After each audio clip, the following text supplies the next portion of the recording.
This is Transformation Ground Control, your source for all things business, technology, strategy, and change. If you're growing your business, leading change within your organization, or undertaking any sort of operational or technology change initiative, this podcast is for you. This show covers what you need to know about digital transformation, organizational change, operational improvement, and business growth. 5, 4, 3, 2, 1. And now, here's your host, Eric Kimberling.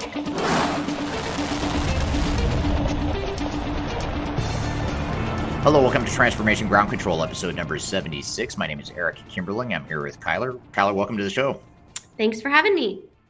This is the podcast that comes out every Wednesday. It has everything to do with digital transformation. Here is where we cover all things related to digital strategy, including the people, process, technology, and strategy side of change. Like I said, new episodes every Wednesday. You can find us on YouTube, LinkedIn, Facebook, Twitter, as well as all of the audio podcast platforms. Thank you all for joining here today. Hope you're all having a good summer. For those of you enjoying the summer months in the Northern Hemisphere. We have a great show for you today. We've got a couple pretty meaty segments here to cover with you today. First, we're going to get into our usual hot topics to start off the show. That'll be the first segment. We're going to talk about change management software, which is always fascinating. Change management is obviously a topic we cover quite often on the show, but we're going to talk about change management software in particular as it relates to that. We're also going to talk about the digitization of lab work. Sorry, I lost my train of thought there. Digitization of lab work, probably because I have so much trouble saying the word digitization that I was so surprised it actually rolled off my tongue that then I forgot what I was going to say after that. So we're going to talk about digitization of lab work in the healthcare industry, another sort of use case of how technology is transforming one specific industry. And another industry we'll talk about is farming and agriculture. We'll talk about farm tech in pork production in particular. So if you are interested in or a part of food production, beverage, agriculture, any of those segments, you'll want to stick around for that. And then we'll talk about the dark side of digital transformation fraud. Although I'd be curious to hear if there's a side of digital transformation fraud that is not the dark side, but we can get to that when we get to that topic here in a second. So those are the hot topics we'll cover here in the opening segment, and then we're also going to get into later in the show. Our first guest will be Ridwaan Bardien, who is our director of strategy and transformation at Third Stage Consulting Africa. So he's based out of South Africa and handles our Europe, Middle East, and Africa region, or he's one of the team members that handles that part of the world, or that part of the our client based in that part of the world. And he's going to be on the show again this week talking about the roles of CIOs, but more specifically, how to avoid failure, how to set CIOs up for success. Being a CIO is a very difficult role. There's a lot of challenges, a lot of pitfalls. There's oftentimes a bullseye on a CIO to perform, and there's just a lot of undue pressure, or sometimes unrealistic pressure on CIOs. So what we want to do today is to talk about what is the role, or what should the role be, and how can you avoid failure, and more importantly, how can you be successful in the role of a CIO, IT manager, IT director, chief digital officer, any of those IT leadership roles. So if you're in an IT leadership position, or if you aspire to be in an IT leadership position, you'll definitely want to stick around for that segment, which will be later in the show with Ridwaan. And then finally, last but not least, Kyler and I are going to have in the third segment, an opportunity to engage in some dialogue and take some questions from social media and from the audience as it relates to emerging tech and digital transformation. So we're going to talk about sort of what are some of these emerging technologies. How do you know if these emerging technologies are right for your business? And we also are going to get into how to manage the change, how to navigate that change or that leap from whatever legacy systems or technologies you might be using today to the potential for more advanced, more emerging, more bleeding edge sorts of technologies. And the whole idea there is really to engage the audience there. So that'll be with Kyler and I later in the show. But before we get to those other segments, let's get to some of these hot topics you have for us, Kyler. Absolutely. Well, let's start with the change management softwares. So we've seen this emergence of a lot of different niche softwares that we kind of talk about later in our episode here. but we haven't really discussed a lot of change management software. So basically, these are softwares that you would integrate or implement in your business that would manage the success of your change management initiatives. And to me, Eric, this overall process sounds pretty counterintuitive just because of the human aspect that's so involved in change management. So being a career change practitioner, I thought I'd just get your feedback on implementing a change management software and the balance between leveraging a very important technology, but also understanding the human component of change management. Yeah. First of all, if you don't mind me asking, do you know much about what this change management software does? Like what component of change management does it help manage or Yes. automate? Yes, great question. So the change management tools will help with things like employee engagement, IT service management, automations, training programs, and then monitoring any sort of disruptions or resistance in whatever project or initiative you're going through as an organization. Gotcha. Okay. So it's sort of a it's not any sort of one type of technology. It's sort of a broad category of technologies that can help enable change management. Is that a fair summary of Yeah, what? I would say so. Some top 10 lists feature specific systems or tool sets, like for example, WhatFix, which is an employee onboarding and adopting to new software. It's a system that supports those initiatives. And then also, I think it's pronounced Rike. It's WRIKE, and that's a collaboration tool with teams with a bunch of integrating applications that are really highly used and popular. So those are just to give you two specific examples of kind of what they go into. So it's kind of a watering hole type of software meeting an LMS, a learning management system. Yeah. Yeah, that's a great question and a great topic for us to cover in the show because I don't think we've ever really touched on that. We talk about technology, we talk about change management, but we rarely, if ever, talk about the two combined.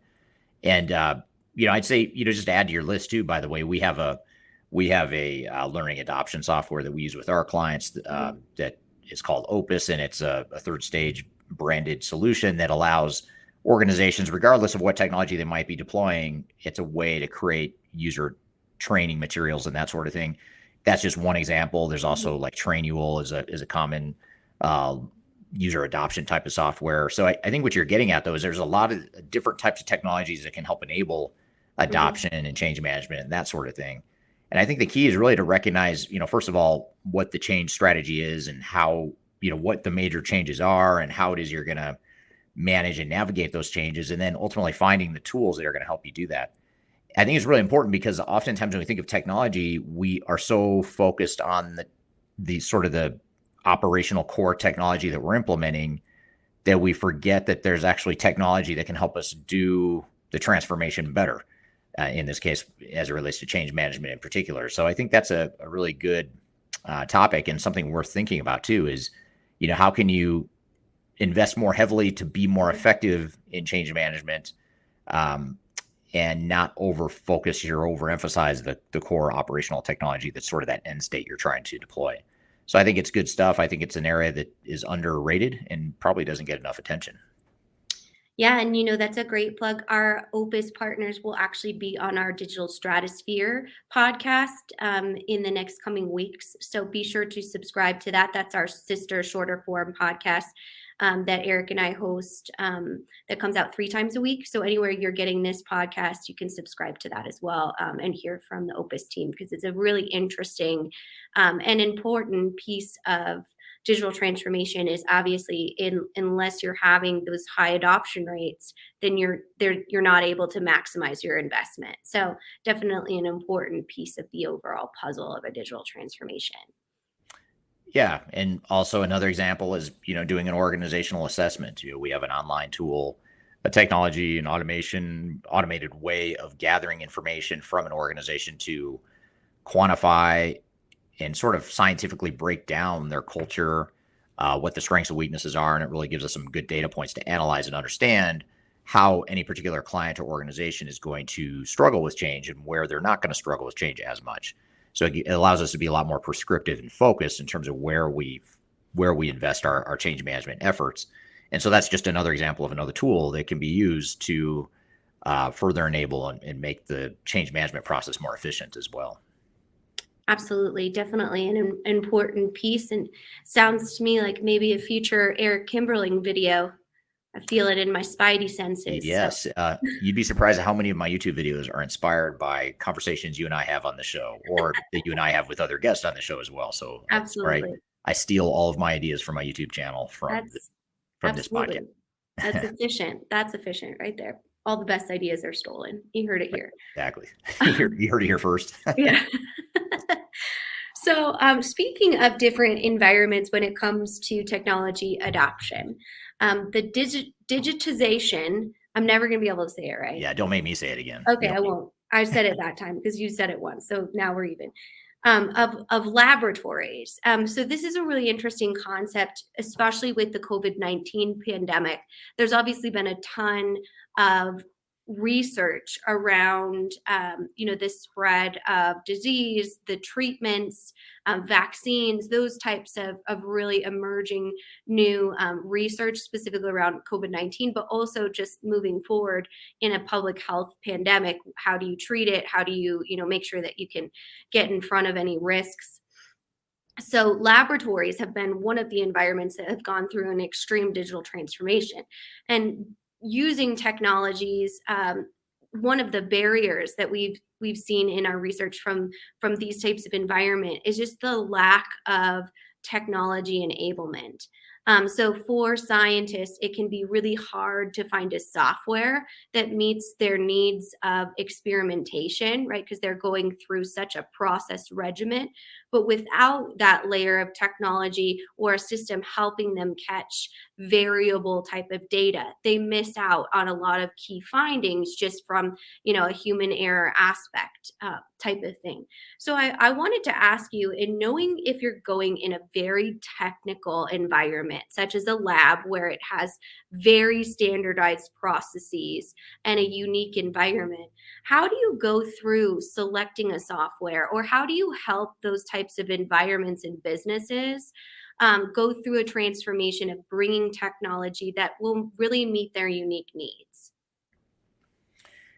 Yeah, and I think it's a good question. I think we are also sort of touching on, maybe implied in your question, is how can you know what sorts of technology to look to help drive some of the improvements that you could be making. So in other words, even if you're part of a healthcare organization that isn't thinking about how to uncover the blind spots of human nature and human analysis and the limitations of the human brain and all that stuff, even if you're not thinking of that top of mind as something you could be doing, or it's not an immediate pain point, there are technologies out there, to your point, that can help enable that change, or that sort of quantum leap improvement to the way that we provide healthcare.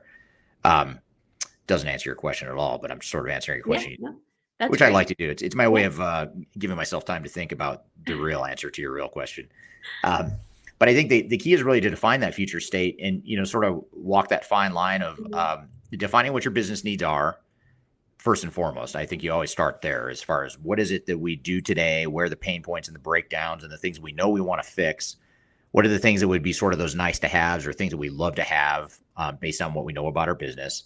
And then a third layer is sort of looking beyond what we think in our own minds and just look at what other technologies are out there that we're not even thinking about, or other capabilities we're not even thinking about. And one of them might be what you're saying here, which is, if I'm a lab and I'm, given instructions to look at one potential problem like cholesterol level or whatever it is you're instructed to measure, but at the same time, there's other data there that you could be analyzing, you don't want to overlook, even though that wasn't what the lab technician was instructed to look at.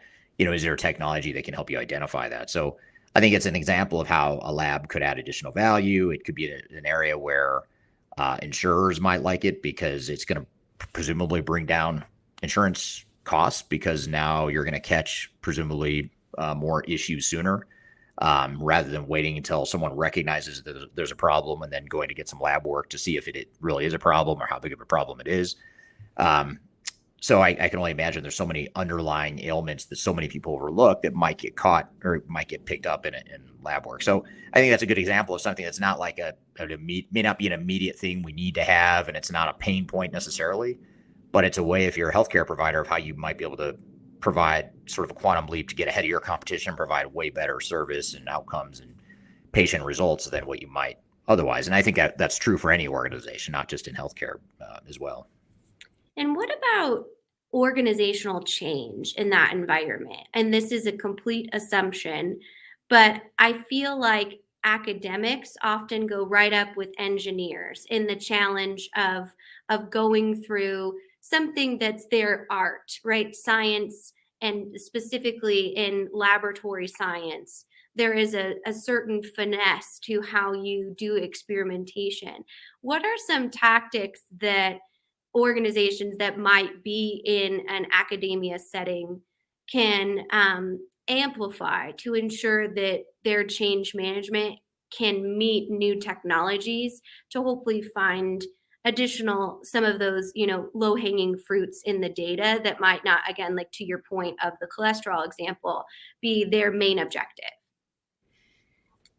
That's a good question, especially because in the fields you're talking about, engineering, healthcare, I'd say it's even true in our industry, in consulting as well. You get a lot of these industries where there's a value and a premium placed on specialization. Mhm. So in healthcare, most practitioners are not general. Most of them are focused on something. They're focused on heart or pediatrics or Mhm. orthopedic, whatever it is. I mean, there's so many different disciplines in healthcare, and people tend to specialize and they tend to sort of stick to what they know. They're not necessarily looking outside their field of expertise. And then you get general practitioners that are sometimes too high level and don't have enough depth. And so putting it all together can be very difficult. So from a change management perspective, I think what you bring up a really good point, because what we found with a lot of our clients, when you have really highly educated uh, people within an organization, sometimes they're the hardest ones to change because they're so smart. They know their field so well that it's hard to get them to think outside of their realm of expertise, and they're really good at what they do. So when you start disrupting that and sort of challenging that unintentionally, that's where you get a lot of challenges and where change management becomes an issue. Um, Sort of like in our industry too, so many consultants come in with trying to fit a square peg into a round hole Mhm. because it's what they know. It's I know SAP. I'm an expert in S4 HANA, so I'm going to recommend S4 HANA to everyone I know or anyone I ever come across because it's what I know. To me, S4 HANA might be the best system out there in the world. Same goes for people that specialize in Microsoft or CRM system, HCM systems, or whatever. So it's hard to find that balance of specialization, but also having a big picture view of the world. And I think, I guess I don't have a good answer of how to manage that change other than to say the technology itself isn't going to do it. You're going to have to reorganize and restructure how you do business, and you're probably going to have to change your culture too. So if we kind of run with that healthcare example, it might be that if we're a healthcare organization, we might stop operating in silos and maybe have cross-functional teams that are working together to solve a problem versus just handing things off from specialist to specialist to specialist. That's just a real simple example of how you might start to change an organizational dynamic and how you might start to change the structure. But having said that, that's very painful. That process I just described is going to take a lot longer than it would be to implement a technology that would allow you to do the things you want to do. So not an easy answer, but you have to start with that end state in mind with sort of the organizational design. What do we want? What's the outcome we want to get out of our operations? How do we design the organization? What are the roles and responsibilities of the organization going to look like in the future? And then ultimately, what are the processes and systems that will help enable that? And that's where the digital strategy comes in. Absolutely. I think that that's very interesting. And if you are an academic listening to this episode, please feel free to prove us wrong. And you are amazing at change, and comment, because we'd love to know more about anyone that works in that type of field as well. So another kind of emerging industry that we've seen is farm tech, and I know third stage in particular does a lot of consulting with our agro clients. So I thought this would be kind of a fun one. So this is actually some new emerging tech in pork production. So if you are producing pork or actually farming pigs. These are some technologies that have been utilized. So there's one, it's called a cough monitor. And basically, it uses a microphone technology piece, which is placed in the pig's pens and identifies and tracks coughing so that they're able to identify any source of respiratory illness before it contaminates the overall meat. Another interesting evolution, they call it swine tech, which is very funny to me. It actually prevents crushing by monitoring any sort of squeals in pens, and sends a signal out to get the actual pig to stand up so they're not injured in the pen. Others include artificial insemination, as far as when that is, and geofencing feed traceability. So basically, how the hardware that monitors and actually goes out and automates where the actual feed goes in the farm area, that you can change and monitor with a mobile device or on a desktop. So definitely some evolutions there in farming. And I thought, since we do a lot of work in the agro area, if you wanted to add anything that you've seen. I don't know that we have any pork production per se, but we do have a lot of other farm tech that we work with. So anything else you've seen in this very interesting evolution of farming? Yeah, I have actually, and there's some good examples we have from our client base. And as you mentioned, there's that seems to be an area within our client base. I think I can make a pretty strong argument that it's the number one growth industry vertical of our client base. We just have so many clients in the agriculture, food and beverage space right now. It's insane. So I don't know if that's a broader trend in the overall industry or if it's just us, but either way, we're seeing a lot more of that. One other thing too, before I answer the questions, I can't, as you were describing all this, I couldn't help but think of that book Animal Farm by George Orwell. Mm-hmm. And like with all the pigs and the technology, and suddenly it's like, with that technology, could they eventually overthrow the humans? You know, is that how that's going to work? But that was just the part of me that's a big George Orwell fan that sort of jumped into that. But I will say that that's super fascinating. It's kind of back to the previous part about, you know, healthcare and really thinking outside of the box of what it is you're doing today. That's an example of how, had these farming organizations not known that that technology existed or developed it themselves, I don't know if it's off the shelf or if it's some stuff they developed themselves, but either way, if you hadn't had that sort of technology forward thinking view of how things could be, you might not have thought of those innovative solutions. I'd say, you know, one of the big things we're seeing right now with a couple of our clients in agriculture is maybe not so much innovation from an innovative business process like you're defining in terms of proactively determining when a pig is sick or has a cough or whatever, but more focused on how do we consolidate operations. That's a lot of what we're seeing. So this is me kind of speaking from maybe a bit of bias, just because it's where so many of our clients are right now. But so many of them are trying to consolidate operations and go out and acquire other farming organizations. And so such a big part of what we're seeing is just trying to create a platform that other farming organizations can bolt onto or latch onto when they get acquired by whatever the parent organization is. So that seems to be a pretty big trend we're seeing. And then, of course, you know, another, I'd say, innovative technology that in today's day and age may not seem that innovative, especially given where the supply chain management and lot traceability and using blockchain to track everything from from the initial raw material of a food product all the way through distribution and ultimately the end customer. That blockchain technology is something that's becoming more and more relevant in the food and beverage space. And in blockchain, I think a lot of people associate blockchain with cryptocurrency, which it is very much related, but blockchain actually has a lot of other very practical uses beyond cryptocurrency. There's also the like I mentioned, supply chain management relies on or can rely on blockchain to help provide that traceability, so that if there were, say, some sort of problem with a pork product at the end consumer level, let's just say someone is poisoned or there's some kind of defect with the final product, blockchain technologies would allow you to go back to trace where did the problem come from, which pig or which group of pigs did it come from, or which farm did it come from. All that stuff, that's another way where you can maybe granted that is more of a reactive use of some of this innovative technology with blockchain, but there's also other proactive uses as well, more similar to what you're saying with the pigs and the pens and tracking their coughing and all that stuff.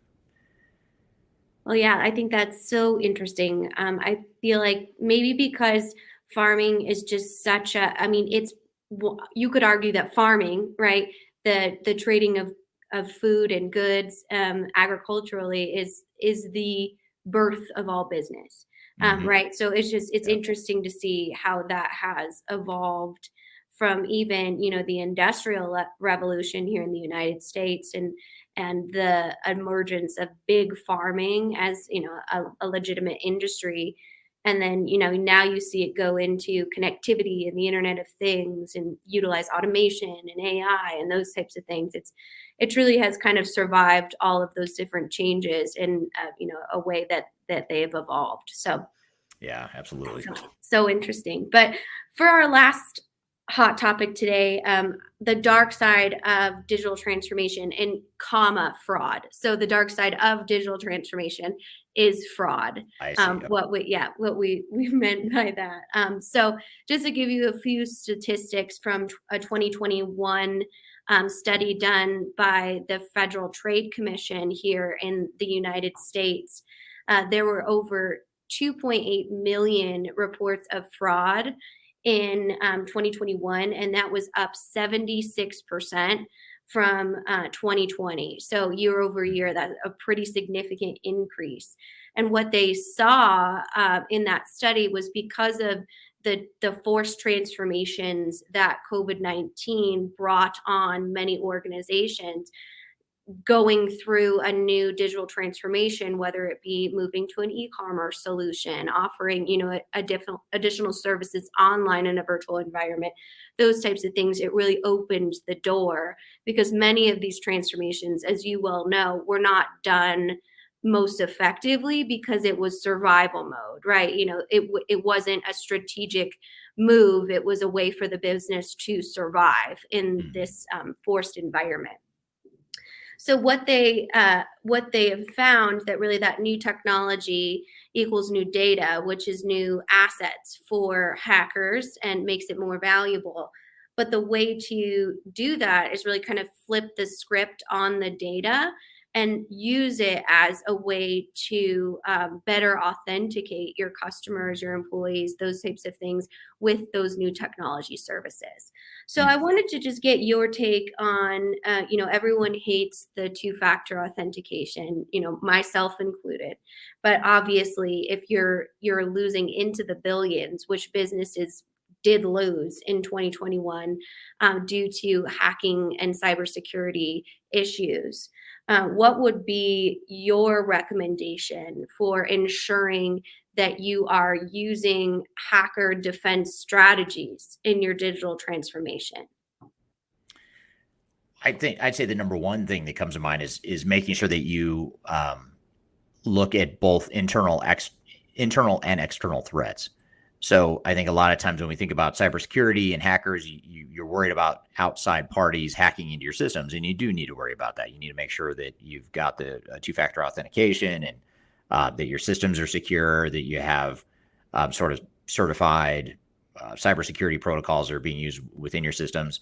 Also looking, on the external side of things, which is sort of external, or which is sort of internal too, I suppose. But a lot of times companies lock down their core systems, but they don't lock down the systems that are tied to those core systems.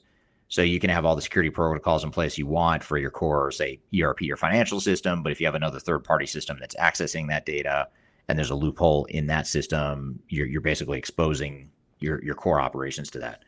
And that's a big part of what happened with SolarWinds. If you remember the SolarWinds breach from, I think it was in either 2020 or 2021. We had that big breach, and that was a pretty big deal. And the way they perpetuated and created that problem was through a loophole through a third-party system. So that's sort of that internal or that external outside hacker attempts side of cybersecurity. but you also have to worry about your internal people too, even if it's, either criminal type of activity and or more commonly just accidental misuse of or misappropriation of data and information. So making sure that your employees and that your security profiles are set up the way they should be, that is an area that oftentimes gets overlooked. People assume that their own people aren't going to create any sort of problems, but a lot of times that does happen, and it's unintentional, of course, in many cases. Sometimes it is intentional. I mean, we've had some expert witness cases where there's intentional use of loopholes and security settings and things of that nature to steal money from the companies. But for the most part, it's not. But either way, you have to address those internal and external factors for sure. Yeah, it reminds me of a news story I read maybe yesterday about an employee that got paid 300 times his salary on accident. Then he alerted his management and then disappeared. Wow. With the 300 times Yeah. salary? Wow. Yeah. So We have to give us an update on that as we track down the mysterious employee here. I know, I will. We'll do that in our hot topics next week, a quick update to that story, but it just, triggered that. And then of course the office space mentality, which we have some videos on how Office Space taught us about cybersecurity on our YouTube channel that were really fun to do. So go ahead and check out those over there if you want to hear more about those pop culture references. But in all seriousness, it truly does need to be a main part of digital transformation strategies at this point, is understanding any sort of openings to cybersecurity threats within your overall project is so important. And I know we've had Chad Baker, who's a cybersecurity expert that we work with a lot on the show before. So you can head back over and listen to his episodes as well, and does a really good job of going through. He actually covers the 10 most annoying things of cybersecurity, and two-factor authentication is on there. So if you want to know how to work through that in your business from a change management lens, definitely check that out. But it's a good segue into your chat with Ridwaan, and almost a series at this point of, what is a CIO and what does that look like? Yeah. We had him on a few weeks ago, and we talked about more focused on the evolving role of the CIO. So be sure to go back. I think it's 4 or 5 episodes, perhaps. Maybe it's around episode number 70, 71, somewhere in there, was when Ridwaan was last on the show.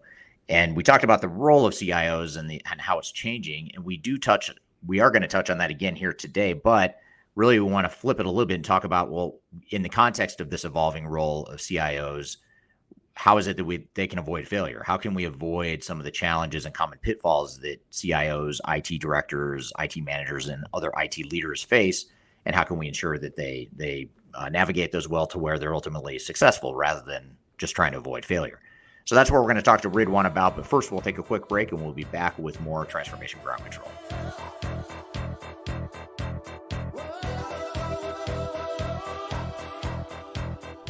If you are aiming for transformation success, turn to Third Stage Consulting Group. Third Stage's independent and technology agnostic consulting team helps clients define their digital strategies, define their roadmaps, and manage their transformations.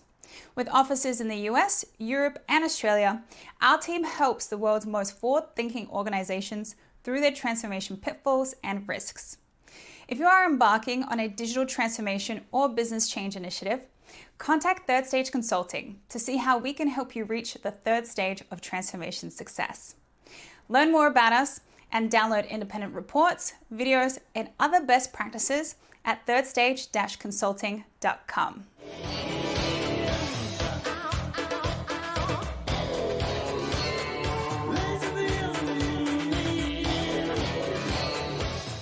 Hello, welcome back to Transformation Ground Control, episode number 76. My name is Eric Kimberling. I'm here with Kyler Cheatham.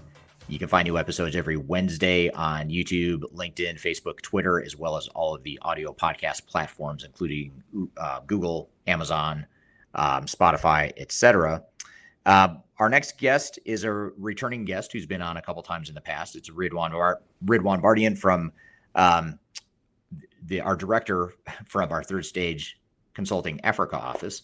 I think he's going to be more well spoken than me today. I seem to be having a little trouble here. I'm really struggling to get through this introduction here, but this is going to be Ridwaan from our Third Stage Consulting Africa office. He is part of the team that manages all of our clients in Africa, as well as Europe and the Middle East. And what we wanted to talk about with him today was the evolving role of the CIO, but not just the evolving role, more importantly, how to avoid failure and how to be successful as a CIO or any sort of IT leader. So with all that being said, Ridwaan, welcome to the show. Thank you, Eric. And great to be back again. It feels like it was yesterday. Yeah, it was just a few short weeks ago that you were on the show. And so thanks for being back. In fact, we had such a good conversation, and there's so much we didn't cover in that conversation. We thought, let's continue it and maybe put a little bit different spin on it here today. Yeah. Before we jump into the questions, though, maybe just tell us a little bit about your background, both, what you do now at Third Stage, but also what you did prior to joining Third Stage. Sure. Thanks, Eric. Yeah, and thanks for having me once again. I actually quite enjoyed the last interaction, and I got some good feedback. So let's hope we can have the same kind of conversation today. So at Third Stage, I'm based in Johannesburg. As those of you in South Africa, that's why it's very, very cold here. It does get cold in Africa. It just doesn't snow, only in certain places. So as a director at Third Stage, I work with companies on their digital transformation projects. So anything from strategy all the way to software selection and business process re-engineering, as well as, which is very, very important and always overlooked, is change management. So prior to joining Third Stage, I was an executive partner at Gartner for about 5 years. And in there, at any point in time, you have a portfolio of about 30 CIOs, C-level executives or CDOs. And part of that role was also a bit of coaching and mentoring. But also prior to that, I also held about two roles as a chief information officer. So I bring the theory, and I also bring the practical aspects of it. Yeah, you've been sort of a CIO whisperer over the years in terms of coaching and guiding and helping CIOs through pretty complex transformations, which is really what we want to dive into here today. Well, good. Well, that's great to hear. And just to spotlight our audience here before I jump into the questions, thank you, Diane, on LinkedIn, joining from South Africa as well. Gasper LaRocca on LinkedIn, joining from Baltimore. We have someone joining, Ursula joining from London, Audra from Atlanta, Don from Tampa. Thanks for being here. Sam Graham from Spain. Thank you for being here again today, Sam. And just a general comment before we get started. And this is actually an interesting thing to keep in the back of our minds as we're talking here today, Ridwaan. And this is, I like the topic for today. I've been looking into becoming something like a CIO, CTO, or something similar. So learning a lot from these discussions. And that's really what we hope we'll discuss with you here today, is just what does it take to be successful? What are some of the pitfalls and challenges and lessons learned? And how can we really set you all up for success, whether you're a CIO now or whether you're aspiring to be one, if you're a consultant and you work with CIOs, or if you're just generally trying to understand how CIOs fit into the greater scheme of things. That's really what we want to dive into here today.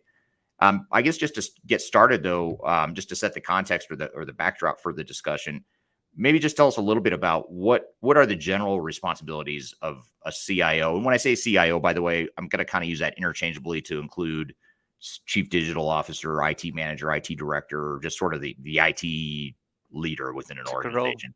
So what exactly does that CIO role do typically in an organization? So if you look at it traditionally, right, I think it started in the 80s when they first came up with the role, and it came out of what the financial services part of the organization. So it's literally looking after information, things like that. And interestingly enough, you still find that CIOs are reporting to CFOs. So I'm a little wary of putting everybody in the same box. So, but I get what you're saying. Like, what do they actually look after? So, the short answer would be, it's the information technology portion of the business, right? So it's the traditional stuff. It's the infrastructure, the networks, the vendor management, the ERP system. But we have seen that is no longer, if I can use the word, good enough for organizations, because you have to be competitive. And in today's world, to be competitive, we find that that's where the CDO role has come about, is that it's now chasing revenue, looking at different business models, still using technology, but your focus is not so much about uptime and things like that. So, but I find that generally, and at Gartner, I work globally, so it is a global perspective that I'm giving. I still find that a lot of CIOs are still stuck in the back office and seen in that role. I find that a lot of that's still happening. Just as a matter of interest, with shadow IT, for those who don't know, is when a business goes off and does its own thing. And I remember as a CIO allowing that to happen. And when I was at Gartner, we also had research that said allow that to happen, because that's the other thing that's starting to impact on CIOs. That role is now coming more and more into the spotlight. So yes, even though I say that's what your portfolio is, be aware that it's already started, that should no longer be your portfolio, depending where you are, in which organization you're in, if that Right. makes sense. Yeah. Well, it seems like that there's really, in my mind, there's two major buckets of functions or responsibility that a CIO has. You have the stuff you're talking about, which is sort of the back office systems focus, keep the lights on, keep things running, maintain the systems, fix them when they break, sort of that maintenance focused support and maintenance focused side of the equation. But then the other side of the equation is the more strategic or proactive side of things, which is how do you continuously improve your business and ensure that you're leveraging new technologies where appropriate and getting ahead of just fixing and breaking or fixing stuff that's Correct. broken, but really more strategically deploying new technologies throughout an organization. So it seems like there's two sort of very different areas of focus that a CIO typically is responsible for. So what do you think the most important skills are given this backdrop? And we'll talk more about how the role's changing and how the skill sets required are changing. But what are the Yeah. major skills that a CIO typically needs to be successful in that role? So if I look at the CIO and the CDO role, you'll find that they are a lot more politically savvy. So they and it's interesting if you think about it. I remember when I had went for my first CIO interview, MBA wasn't a thing that was needed, but today Right. that's a requirement, right? And did nobody sit up and take notice and say, but why are they asking these technical people to have MBAs? So the shift already happened. That happened years ago. So I find that those who are like get better at this or surviving longer and sort of had because as we see 10 with CIOs, 10 years are very, very short. There used to be a time when the acronym stood for career is over. But so what we find is that those who are politically more astute or a lot more about the business. So, for example, I see one of the questions, what's the difference between, it's a generic title, what's the difference between a healthcare CIO and a higher education CIO? If you put them somewhere and you were interviewing them, they must sound like they a business person from healthcare and talk about healthcare. If they in higher education or logistics, they must talk about the business and what they are doing in the business. If your CIO is still tinkering in the background and looking at setting up data centers and focusing on the technology bits and things, they're not going to be around for long. Public sector, I know it's an unfair statement, but yeah, public sector, yes, you can still get away with that. They typically still tend to CFOs, but we see that more and more that boards have taken an interest in this role. So you'll find now that these guys are. It's interesting. And I saw it in America first. That they are now they go to board meetings. They accompany the CEO and they talk about what they are doing because they're very, very interested in that. And in America, what I saw is that there was this. They started to sit on boards. It started with the startups, the Mark Zuckerbergs and people like that sitting on boards. That's an interesting thing, and not on startups, on large multinational companies. So we see that that's something that's happening with CIOs now. So in a nutshell, CIOs are more like business people. That's what they are. They're becoming more and more about business. If you're aspiring to become a CIO, which I'm seeing, get your MBA, start learning more about the business. Because if you're going to go down the technical route, then you'll end up being like a data scientist or a specialist. Nothing wrong with that. Some people love that. But if your aspiration is to become a CIO, CDO, you need to be more focused on the business side of things. Yeah, and I'd say that CIOs, more than most roles in organizations, really require a very broad skill set, because you need, first of all, you need to understand technology, and that alone, if even if all your focus is just understanding new and emerging technologies, that's just changing so fast, and keeping up with all the changes, that alone is very difficult.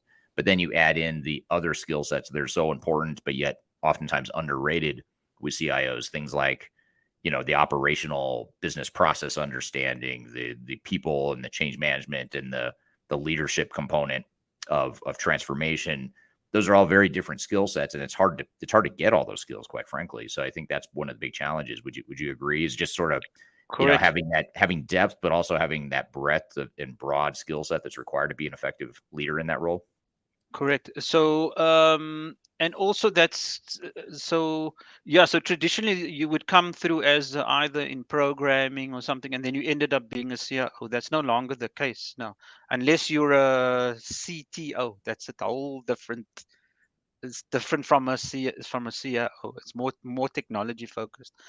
But definitely a broader skill set, and interestingly, things like the political savviness, which means that you have empathy, you have the ability to read a room, and also things like being a good communicator. So, and I've seen an instance where there was a lawyer who became a CIO. So you don't have to come from the traditional IT background anymore. And because really, if you sit and you think about it, and I remember doing this one day when I was a CIO, I said I came to the realization that I can be outsourced from me to this entire department can be outsourced. Everything we're doing as we are doing it right now can be outsourced, can be done better, cheaper, faster. So I said, how do we stay in the game? Let's go learn the business. Let's make sure that they won't get rid of us because we are so intertwined with what they were doing. And eventually we started to use their language. Yeah, there were still the guys who did the back office type stuff. You'd still have that program and that to do that, and that's fine. You need them, but we made sure that we were starting to understand the business more, and then proposing solutions to them, and then saying, here's the technology that will help you achieve what you Right. need. Because think about it, and it's happened. I mean, I've actually just seen it with one of the clients recently. They've actually gone out and engaged with a software vendor directly, and the CIO is in the background. It's very interesting. Yeah. Yeah, that is interesting. Mhm. Here's a question that has actually been asked twice now. Whoops. I try and show it if I can avoid my own user error here. Whoops. Let me come back to it. That's not the one I wanted to show you. Sorry. There it is. Okay. So this is Diane on LinkedIn was the first one to ask this, but someone else has since asked the same question or asked again for us to cover this. But how would you define the difference between a CIO, which is Chief Information Officer, and CDO, which is typically referred to as Chief Yeah, Digital Officer? How would you view that difference, or how would you it's describe that interesting. difference? It's interesting, Eric, because it keeps coming up. This one. It does. It does, yeah. So I'm gonna answer it in a way that it's not unfair to all CIOs. So if you're in an organization where you have a CIO and a CDO, then you tend to find that the CIO focuses on operations and back office, more like a chief operations officer of IT, which is also a little bit of an unfair statement because there is room for innovation and looking at how you increase your revenue and things like that. But it's all based around the existing business model and existing revenue streams and driving down cost in that business. So if that's what your business traditionally does, that's what the CIO will focus on to make Mm. sure that works. If you have a CIO in that same building with that, or you can't say in the hybrid working space that we're in, if there's a CDO as well, then you'll find the CDO is chasing revenue. They're looking at other at other they're looking at AI, robotics, they're looking at the customer experience, they're looking at new business models. So they focus more on the revenue aspects, and the boards pay particular attention to these guys. Now, typically when the CDO is brought in, I'm not saying it's always the case, we find it's because the CIO hasn't stepped up We find that, but it's also unfair because sometimes the CDO is just better at it. They come with more of a revenue mindset, and so that's why they bring it in. So, like I said, I didn't want to be unfair to some CIOs because I've seen CIOs in some of these large organizations and smaller ones where there is no CDO, but they've stepped up. So they've maintained the title CIO, but they are chasing new revenue streams. They are looking at they're outsourcing more of the back office type stuff. So it's not so much about the title; it's about what you are doing.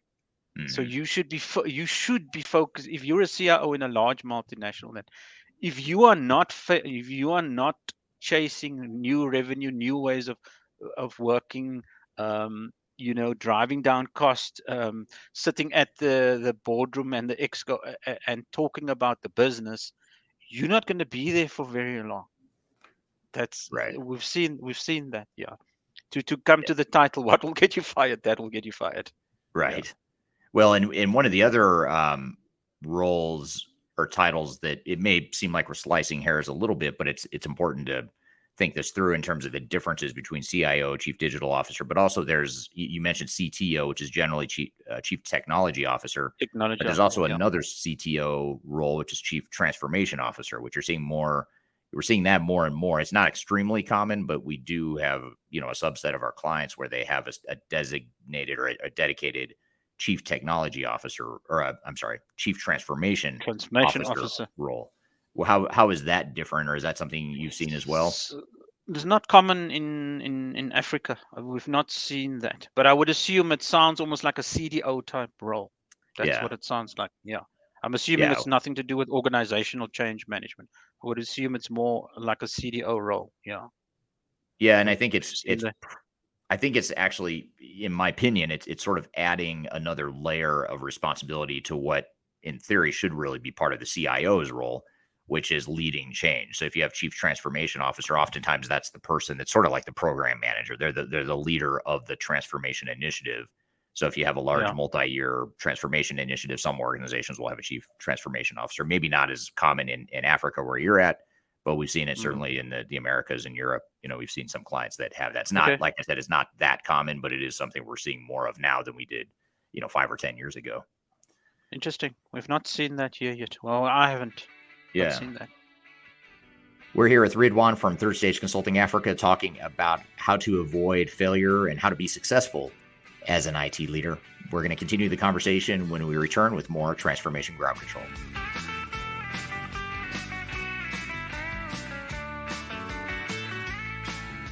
If you are involved in any sort of digital transformation or business change initiative, you will want to download the 2021 Digital Transformation Report. With its comprehensive overview of business and technology trends and best practices, this report is a must-have guide for any transformation project or executive team. Download this free report by visiting Third Stage Consulting at thirdstage-consulting.com. You can also visit our website to learn more about us or download independent reports, videos, and other best practices. Again, visit thirdstage-consulting.com today to learn how to take your transformation to the third stage of success.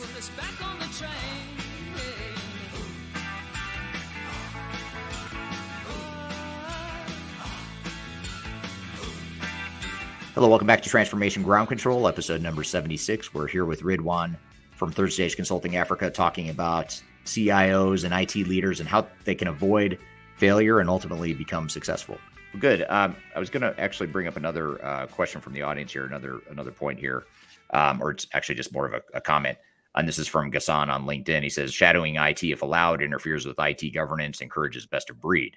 And best of breed encourages multiple versions of the truth, which leads us back to looking at strategies to address disparate systems. So, this is a really interesting point. I think I kind of wanted to turn it into a question, which is if you allow that shadow IT that you mentioned before that you're talking about, or maybe put it even more broadly, you allow different pockets of the organization to sort of do their own thing, define their own path, chart their own strategy for their digital technologies, you're going to end up likely with a best of breed scenario, and you're stuck trying to patch that all together. How do you, what are some of the tactics or strategies you've seen organizations use to overcome that dynamic or mitigate that risk?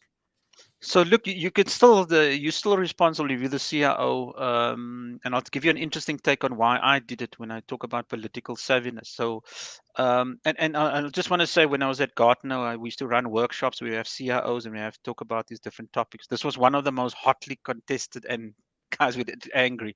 You'd get some say, no, no, no, let it go, and others are like, no. If you have your strong governance, you can still allow that to happen because at some point it has to come back into you.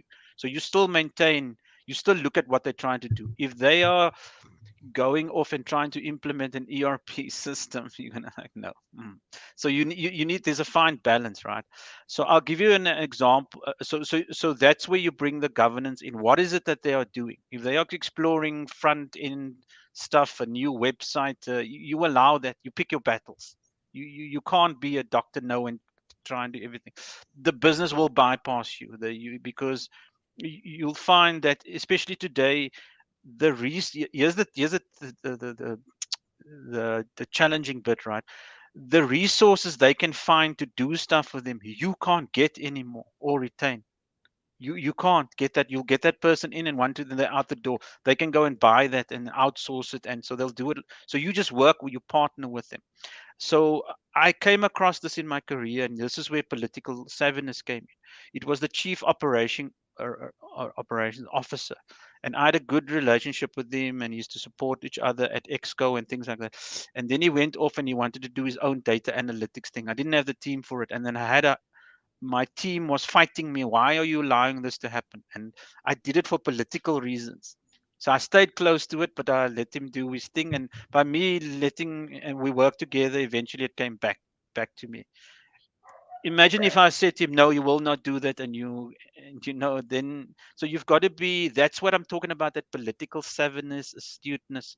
It's not binary anymore. You're not in that technology world where it's binary. So when I say you have to have this political astuteness to be able to navigate in that. Those are CIOs that's going to survive because he was politically so strong. He could have gotten rid of me. Whether we want to talk about these things or not, it happens. Especially at exco level, there's always somebody trying to take you out. I always used Right. to say when I coached, "Are you sure you want to be a C-level executive?" Because I remember going to the boardroom thinking, "Okay, Eric's got a gun, this one's got a tank. I better Right. bring an army." Yeah, no, it gets brutal as you go up the top. So you've got to be politically savvy. Yeah. You can't Yeah. you can't just that's IT governance and I'm going to stop you there. You're not going to be around for long. Yeah. And speaking of politically savvy, this is a great question from Kyler, our podcast co-host here, who's listening in the background. Her question is, how important is this business focus in IT in general? Even if the CIO is business savvy, but the greater department is not, does that cause misalignment? So in other words, if I'm a CIO, I'm focused on this political savviness, on the business, on the people side of change, all this other non-technology stuff, but I'm leading a team, a department that's very technologically focused, and they're not necessarily focused on those broader areas that we're talking about. How Correct. do you how do you maintain that alignment? Does it create misalignment first and foremost? If so, how do we address that misalignment? It definitely could create greater lines, and I'll talk from personal experience. So I joined an organization where the guys have been there for 20 odd years. Some of them were older than me, and they had this mindset of this is the way IT operates. So I had a simple thing that I would do when I joined an organization as a CIO. I would call everybody in the room at some point because I used to do this team building things, and I would say, "Who is the customer?" And you'd be surprised what people say. It will be, "Oh, it's finance, it's sales, it's logistics." Or then at some point somebody, it's typically the younger people would say, "It's the people, it's the customers of the company." So then I would have to do that mind shift. Do they shift and make that mind shift? No. So what I work on is percentages. If I can get about 60 to 80% of that floor focused on the business, the rest of them will either just have to shut up and go along with it, or but it's not possible to change all of them. Their mindset is so ingrained, but you just got to keep on at it.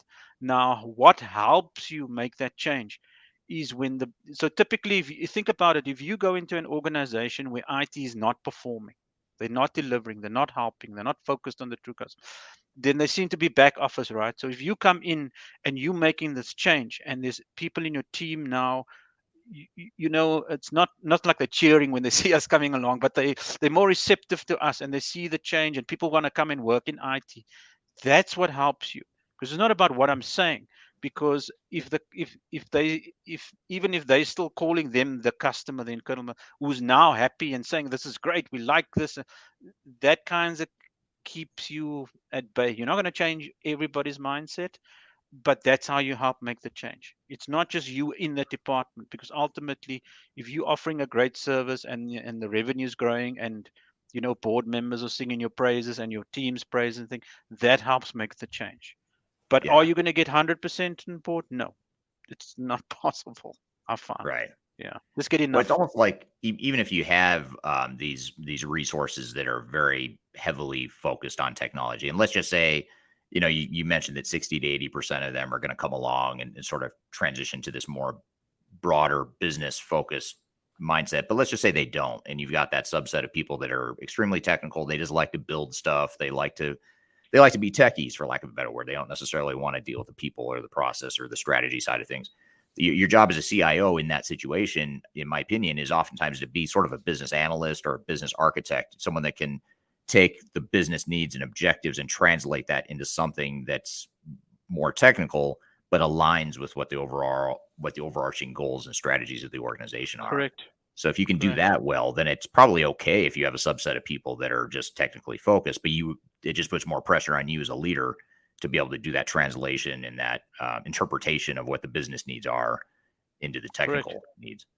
Because you still need them. It's not that you don't need them, right? But they tend to be. But definitely my leadership, my business analyst, I would walk my floor sometimes, and I would say, why are these business analysts sitting on my floor? They shouldn't be here. They should be out there, Right. unless you're typing up some requirements or something. So it's that subset, you know, your leadership team, and that when they're out there, they must be focused on the business. If there's someone at the back who likes there to do reports and things like that, there's nothing wrong with that. There's nothing, but they can't be front facing. It's not Right. going to work. It's not going to work. Yeah. Right. I don't know. Did you ever see the movie Office Space back in the 90s? Was that movie popular in Africa? What was it about? Can you remind It's me? it's the one where it's a comedy, and it's the one where they work for a tech company in the late 90s, and long story short, they're trying to retire early, so they come up with a scheme to skim transactions in the financial system to take money and basically get rich that way, and they wanted to use that to retire, and then they get caught. So it's just a whole Okay. story, but it's more than that. It's a story I about the remember. internal office politics and things of that nature. And there's a character in it, in Jennifer Aniston from the show Friends. She's in the movie. She's probably the best known actress in the show or in the movie. But in the movie, there's a character, I forgot his name, but he's like the translator from what the customer wants to what the engineering group has to do. And these efficiency consultants come in and start questioning everyone's jobs. Like, why are you doing what you do? And, you know, how many people could we cut to save money in this organization? And they start asking this guy questions about, well, what is it you really do? Are you just translating the customer needs into the engineering needs? And why doesn't the customer just go directly to the engineer? And he sort of has a meltdown in the movie, and it's meant to be funny, but it's kind of true. He has a meltdown because he says, you know, I'm good with people, and I understand people, and that's my role, and that's my value.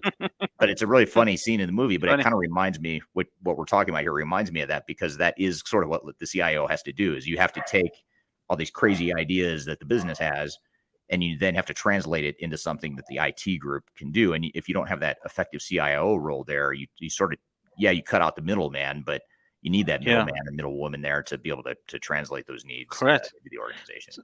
So here's what's interesting in how you put that. You said it's to, as the CIO, you have to translate what the business wants and then make it happen. Here's what's interesting, is to bring us back to the topic of what's going to get you fired. It's flipped now. You have to tell the business.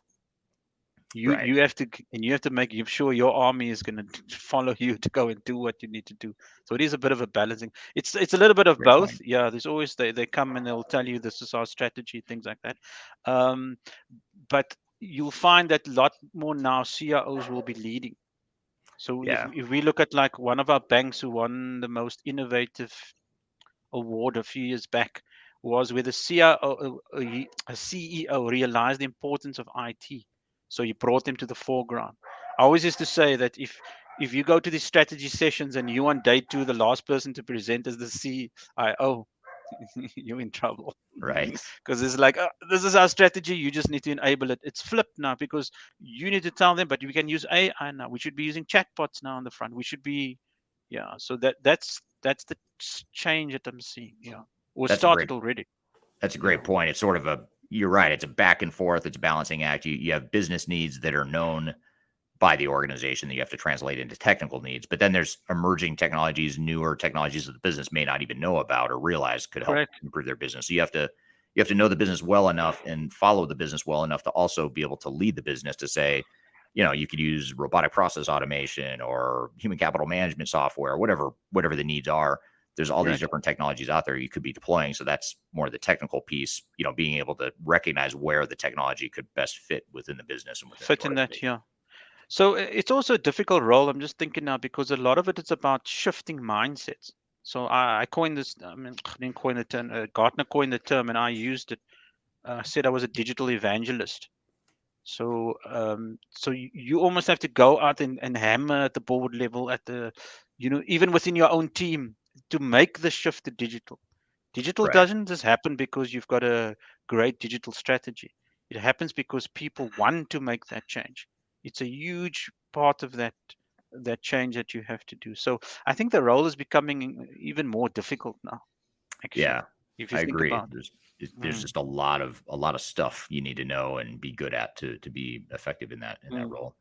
Um, Here's another question, and maybe it's or a comment that I'll turn into a question here. This is from Cosmos on LinkedIn, and Cosmos says, "I got confused when the company I used to work for hired a CIO, and they have a VP of IT report to him. He wondered what each would be doing." Um, so I guess maybe I'll just broaden that question a bit and say, you've got VP of IT, you have IT manager, IT director, CIO, chief digital officer, chief technology officer, chief transformation officer. You have all these different technical roles. I mean, do you have any advice on how to make sense of it all? I mean, every organization is different, which you already mentioned, and every organization might define these roles differently. But how do you Mm. navigate the complexities of just the organization, the IT organization in general?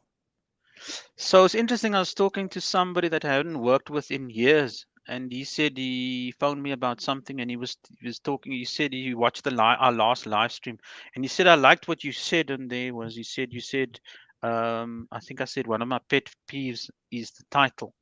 So I think it's important to not let the title hold you back. And I think it's got to the point now where people are even making fun of it, right? They've come up with chief something this or chief, yeah. So I think it's important to not let the title hold you back. You've got to understand, okay, this is why I'm here and this is my role. But I think we mustn't get so caught up in it. And I'll tell you why, because we're in a state of flux. Because years ago, the CDO role came out, and I said, no, it's not going to work. And I was even arguing with Gartner at the time. I wasn't working with them. And I said it's because the CIO owns the army. He owns the IT department. So you bring this poor CDO and make all these changes, and the guy can just go like, no, it's not going to happen. But that's changed, right? Because now the CDO can say, okay, it's fine. I don't need you. You can go to the market. You can whatever you can. He's got access to global resources, so it's flipped. So I think we must be careful that we don't get too caught up. So if you think about it, what stayed consistent, it's COO, which is, I'll come to that one actually if we've got time to come. It's interesting. The COO role, CFO, CEO role has kind of remained, if you think about it, almost the same. You could say that's more or less Hmm. where they are. I know I'm doing them a disservice, and hopefully there's nobody who's going to say, "What the hell?" Right. Someone Of, may of course, disagree we've with you. changed, and I do. I'm actually also a trained cost and management accountant, so I don't mean anything disrespectful by that.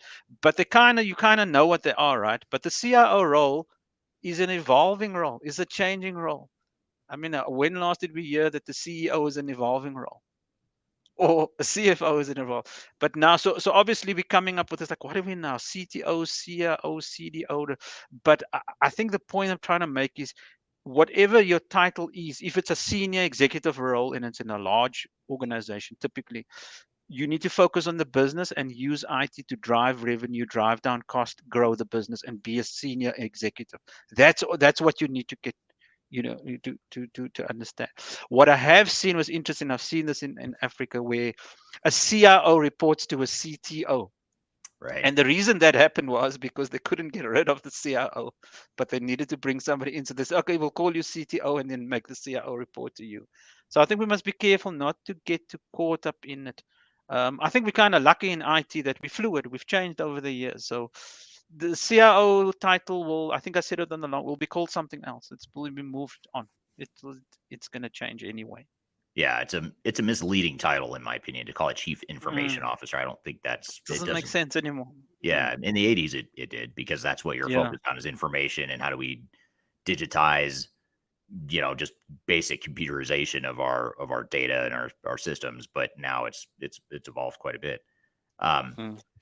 And also, it's an interesting point though, because I now that we're talking about it, I guess I haven't thought that much about this until this conversation, but it does seem like organizationally, a lot of organizations make the mistake of wiring the organizational structure around the weaknesses of the leader they have in place now. So in other words, a lot of times we work with clients where they have an IT director, or maybe they call them CIO, that have been in that role for say 20 years.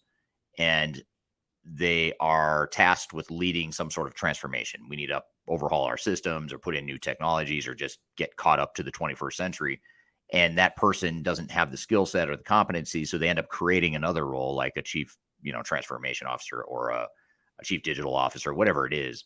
And it's almost like there's a fine line between augmenting the skill sets you don't have versus a key leadership role like that, where the person in the leadership role doesn't have the right skill set. So you end up creating another leadership role, which will inevitably over time get sucked into the status quo, because that person that had been there for 20 years in the CIO role is probably going to revert back to what they know best and back to their comfort zone. So you have to sort of rethink, do you have the right person in that role to begin with?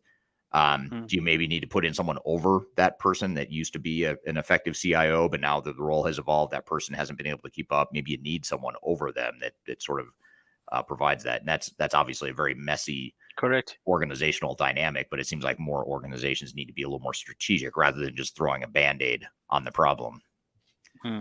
Correct. So along those lines then, speaking of CIOs and, developing the skill set you need to be more effective in the 2020s versus what it took in the 1980s or 1990s when the role was first emerging. This is from Diane on LinkedIn. She asked, any specific education paths that you would recommend for the CIO role? There's quite a few CIO specific courses. Would those be more applicable than an MBA? So maybe just in general, what sort of training and upskilling would you recommend that CIOs or aspiring CIOs might go through? So I would say yes. MBA is not a bad thing to have, and we find that more and more. When they advertise for these positions, they will say MBA, right, or Bachelor of Commerce in Science or Informatics or that. I think if you could, like, the more business courses you could do makes sense, and especially, let's say if you're in an organization where you say I'm in financial services, then it makes sense to do financial services courses, right? So that you can start to play a bigger role. And don't overlook things like some of us are just born naturally that they can just do this, which is public speaking, communication, because it's going to push you more and more into the limelight in that role. So it's important to do the soft skills. I would say there are a lot of CIO courses out there. I would say be wary. Rather go with the more established ones. I like the ones, for example. So I've had a few of people who worked for me over the years who went on these courses, and they, for example, they flew to America, to Silicon Valley, and then worked with some of the startups there. I thought that's great, right? But if you're going to do an online CIO course, it's not really going to teach you how to be a CIO. There is no one answer to this. I mean, if you just heard, I said I'm a qualified cost and management accountant, but I'm also in IT.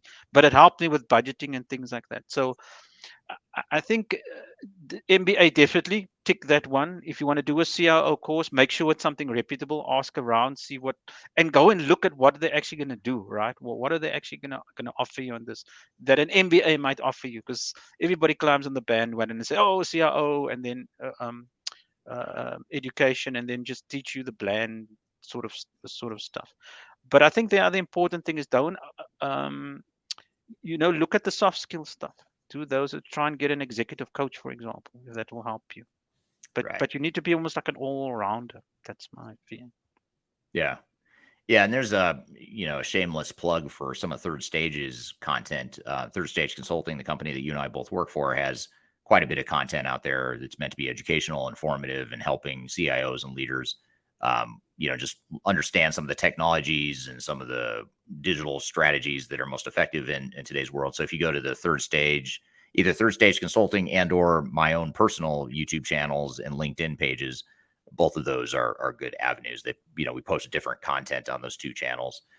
So I'd recommend checking out both my personal LinkedIn and YouTube, as well as the Third Stage Consulting LinkedIn and YouTube channels too, because we're always putting stuff out there. Every day we put new content out, or most days of the week there's new content being put out there. We're here with Ridwaan from Third Stage Consulting Africa, talking about how to avoid failure and how to be successful as an IT leader. We're going to continue the conversation when we return with more Transformation Ground Control.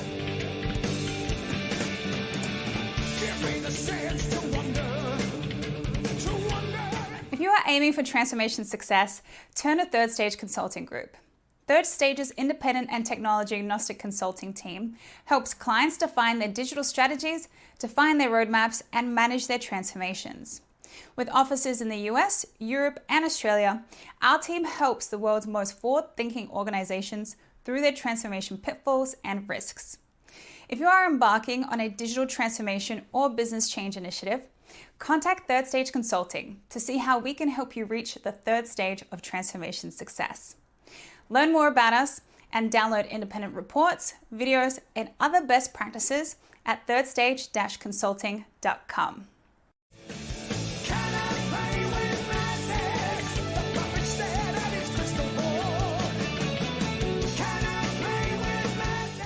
Hello, welcome back to Transformation Ground Control, episode number 76. We're here with Ridwaan from Third Stage Consulting Africa, talking about CIOs and IT leaders and how they can avoid failure and ultimately become successful. I was going to ask you, I wanted to bring up another comment from Kyler, because she's trying to stir the pot here. She's behind the scenes. We can't see her, but here she is. She's kind of throwing grenades at us here as we're in the live stream, which I like. She's saying, what Kyler's saying is, maybe this is an unpopular opinion, but when it comes to flexibility and overall ability to change, I'd say CIOs are one of the leadership positions that are least likely to have any appetite for change. And boom, she just threw it out there just like that. So what are your thoughts? Do you agree? Do you disagree? And why? I say it's because, like I always say, we can't brand everybody the same, right? So you can put and I worked with like 30 CIOs at any point in time, or run workshops with 20 or 30 CIOs in the room. So yes, you might have the title, but don't forget you're also dealing with a human being. So some of us are more prone to change. So I don't think it's got anything to do with the title, that the fact that you're a CIO and that you're not willing to change. It depends on the individual. It depends where you are if you've been a CIO at the same company for 20 odd years, which we have seen, I've seen CIOs retire from the same way, they're less likely to change. But if I show you a 30-something chief digital officer, very likely to change. So boom, back at you, kind of. Right.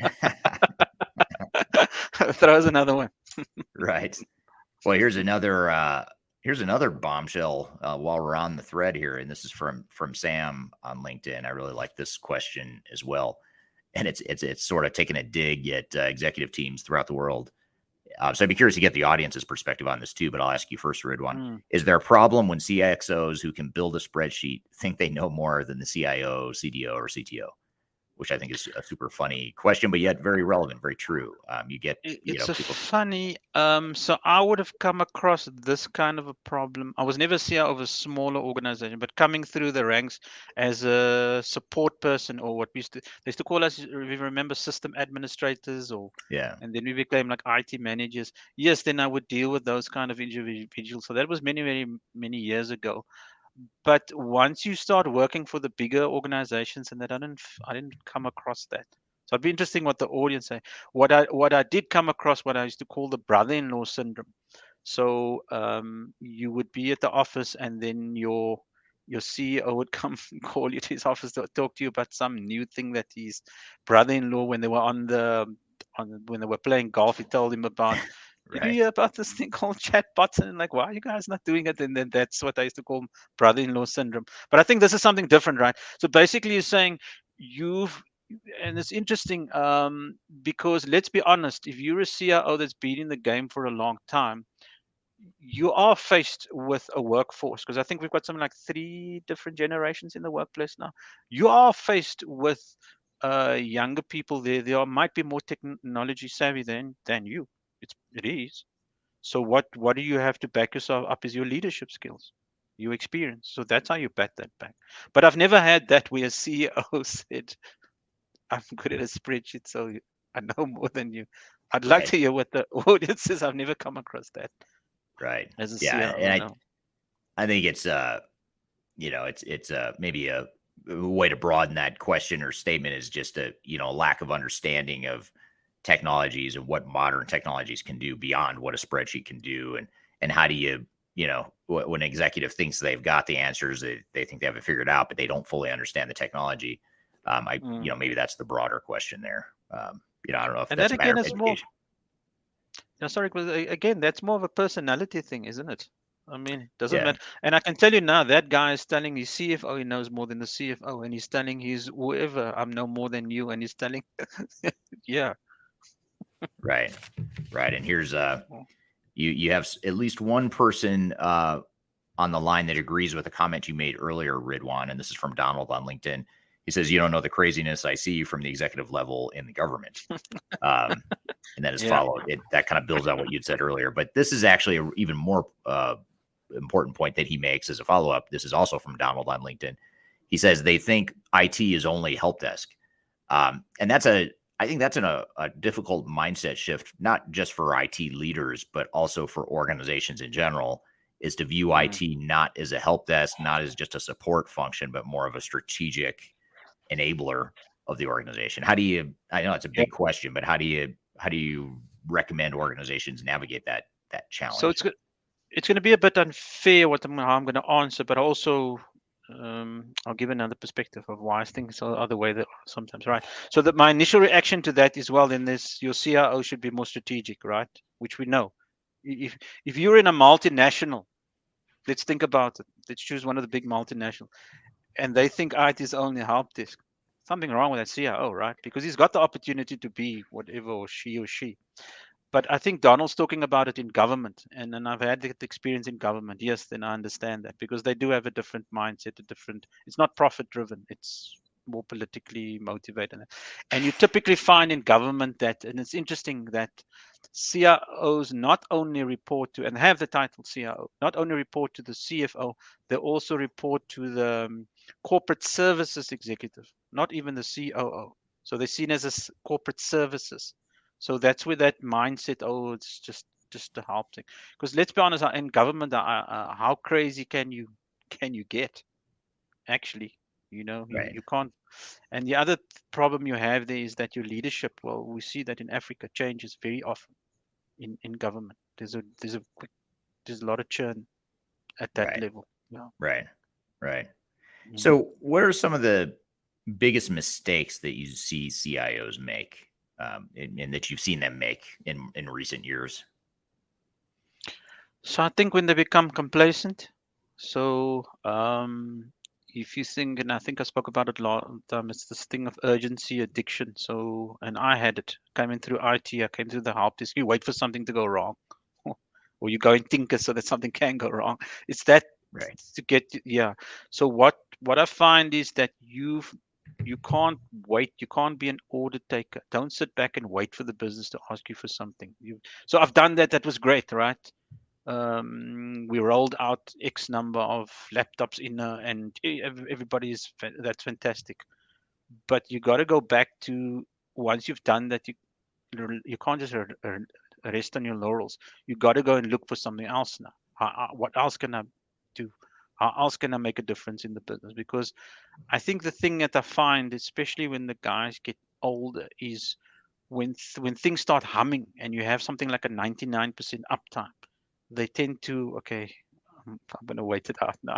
I'm chilling, I think that's the mistake that I see. I think those days are gone. You can sit back and wait for your retirement. You're gonna be taken out. I think Right. that's, yeah, they need to now keep up on their game all the Right. time. I think that's important. Right. Right. Um, what about making sure that they have buy-in into their changes and into the transformations? What are some of the tactics or strategies that CIOs can use to ensure that they have that level of buy-in as they lead change in their organizations? To get the buy-in. So the important thing is what we call business value of IT, right? So everything that you're talking, everything that you're presenting, even when you're presenting a budget of why you're doing something, your output is always focused on what they're trying to achieve as an organization. So it's important that when you're sitting, and I'm guilty of it when I started out as a CIO, is to sit in the exec, and when the CIO used to start talking, I used to switch off. It's like I'll wait for my turn. But those days are gone. So you got to listen to what everything is happening around you all the time. So that when you come in and you sell something, you're talking there using their language. Then they also, depending on which organization you're in, they also use technical language or using their language, and making sure that you have a relationship with them. That's very important.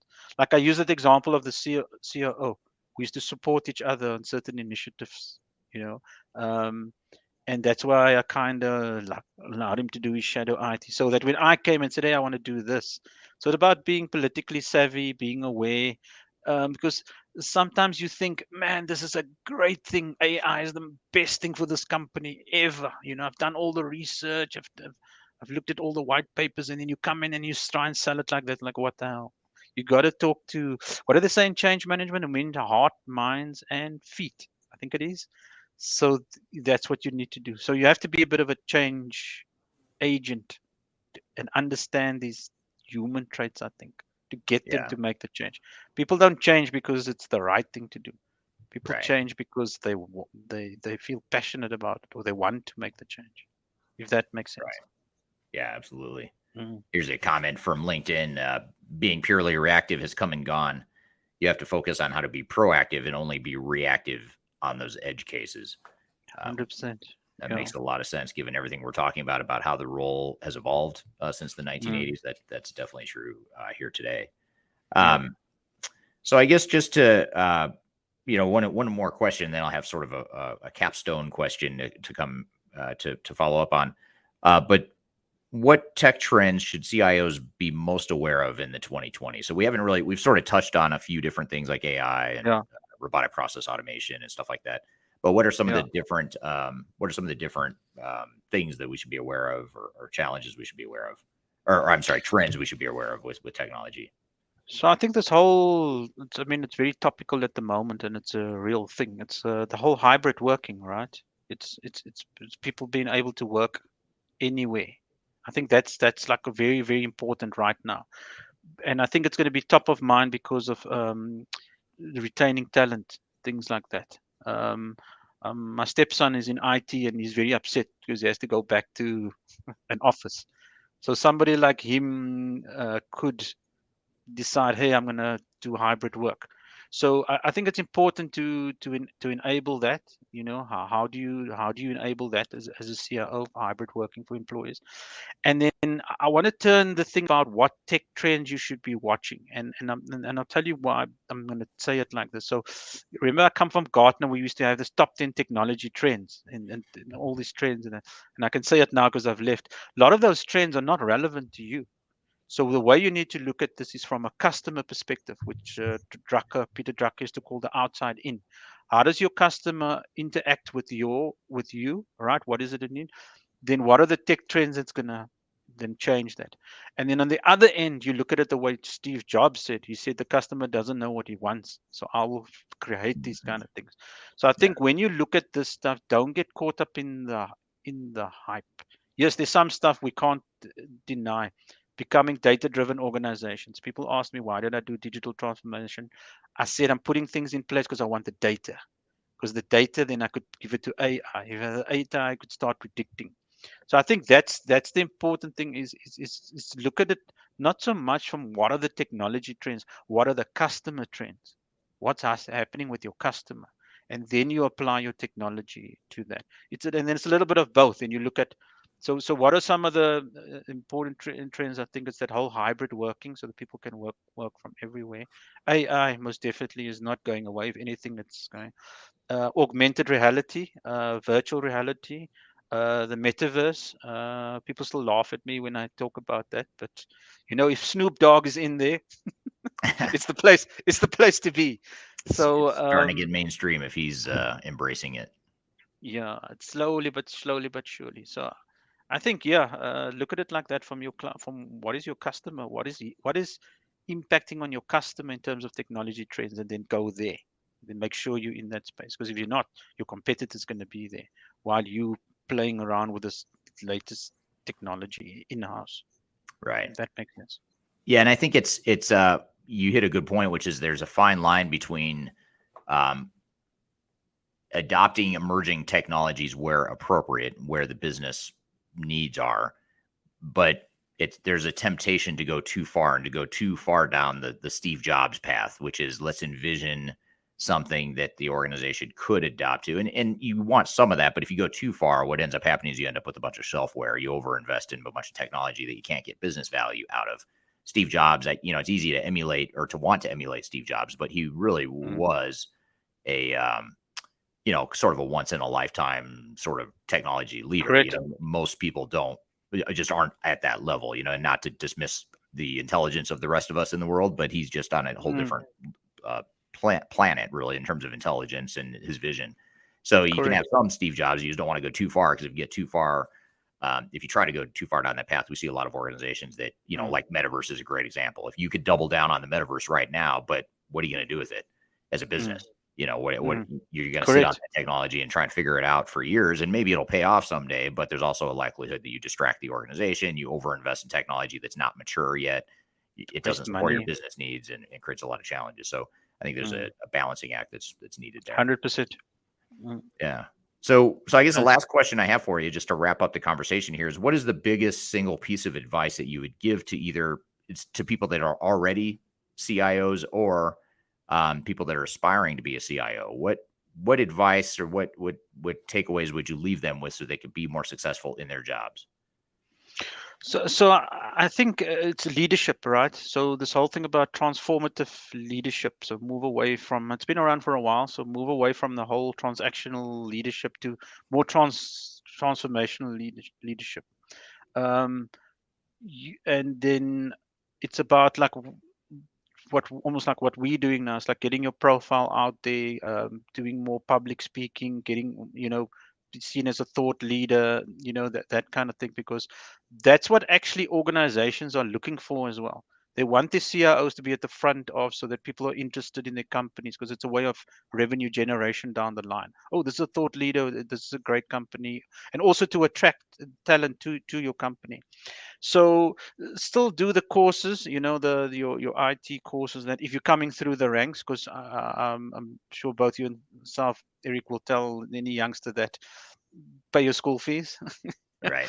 Yeah, come through the ranks, and it's always stood me in good stead, because that's why I could manage so many diverse individuals in my department, because I did most of their jobs. But I think the other important thing is become more business savvy as well. Start figuring out business savvy. And the thing I want to say is, it's I can't remember his name now. He said the ability to learn, unlearn, and relearn. That's the most important thing, especially in a CIO role. It's constantly changing. It's not for the faint-hearted. So if you think it's a role that I'm going to reach this, and then once I'm there, I'm I'm good, then it's not for you. It's a constantly changing, reinventing yourself type of role. Right. Yeah. Makes a lot of sense. That's a great place to leave it. Constantly reinvent yourself and push your boundaries to learn more. And if you're not strong in certain areas like the political piece of it, or the people change management side of things, the operational business process side of things, whatever it is, just really push yourself to expand your horizons on that front, which is, you could say that for any role in any organization, but especially the CIO Correct. role. I think Especially more so. yeah.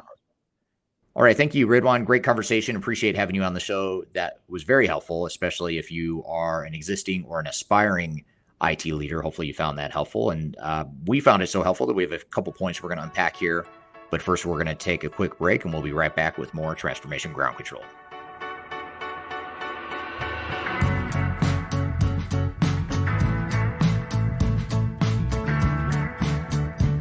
If you are aiming for transformation success, turn to Third Stage Consulting Group.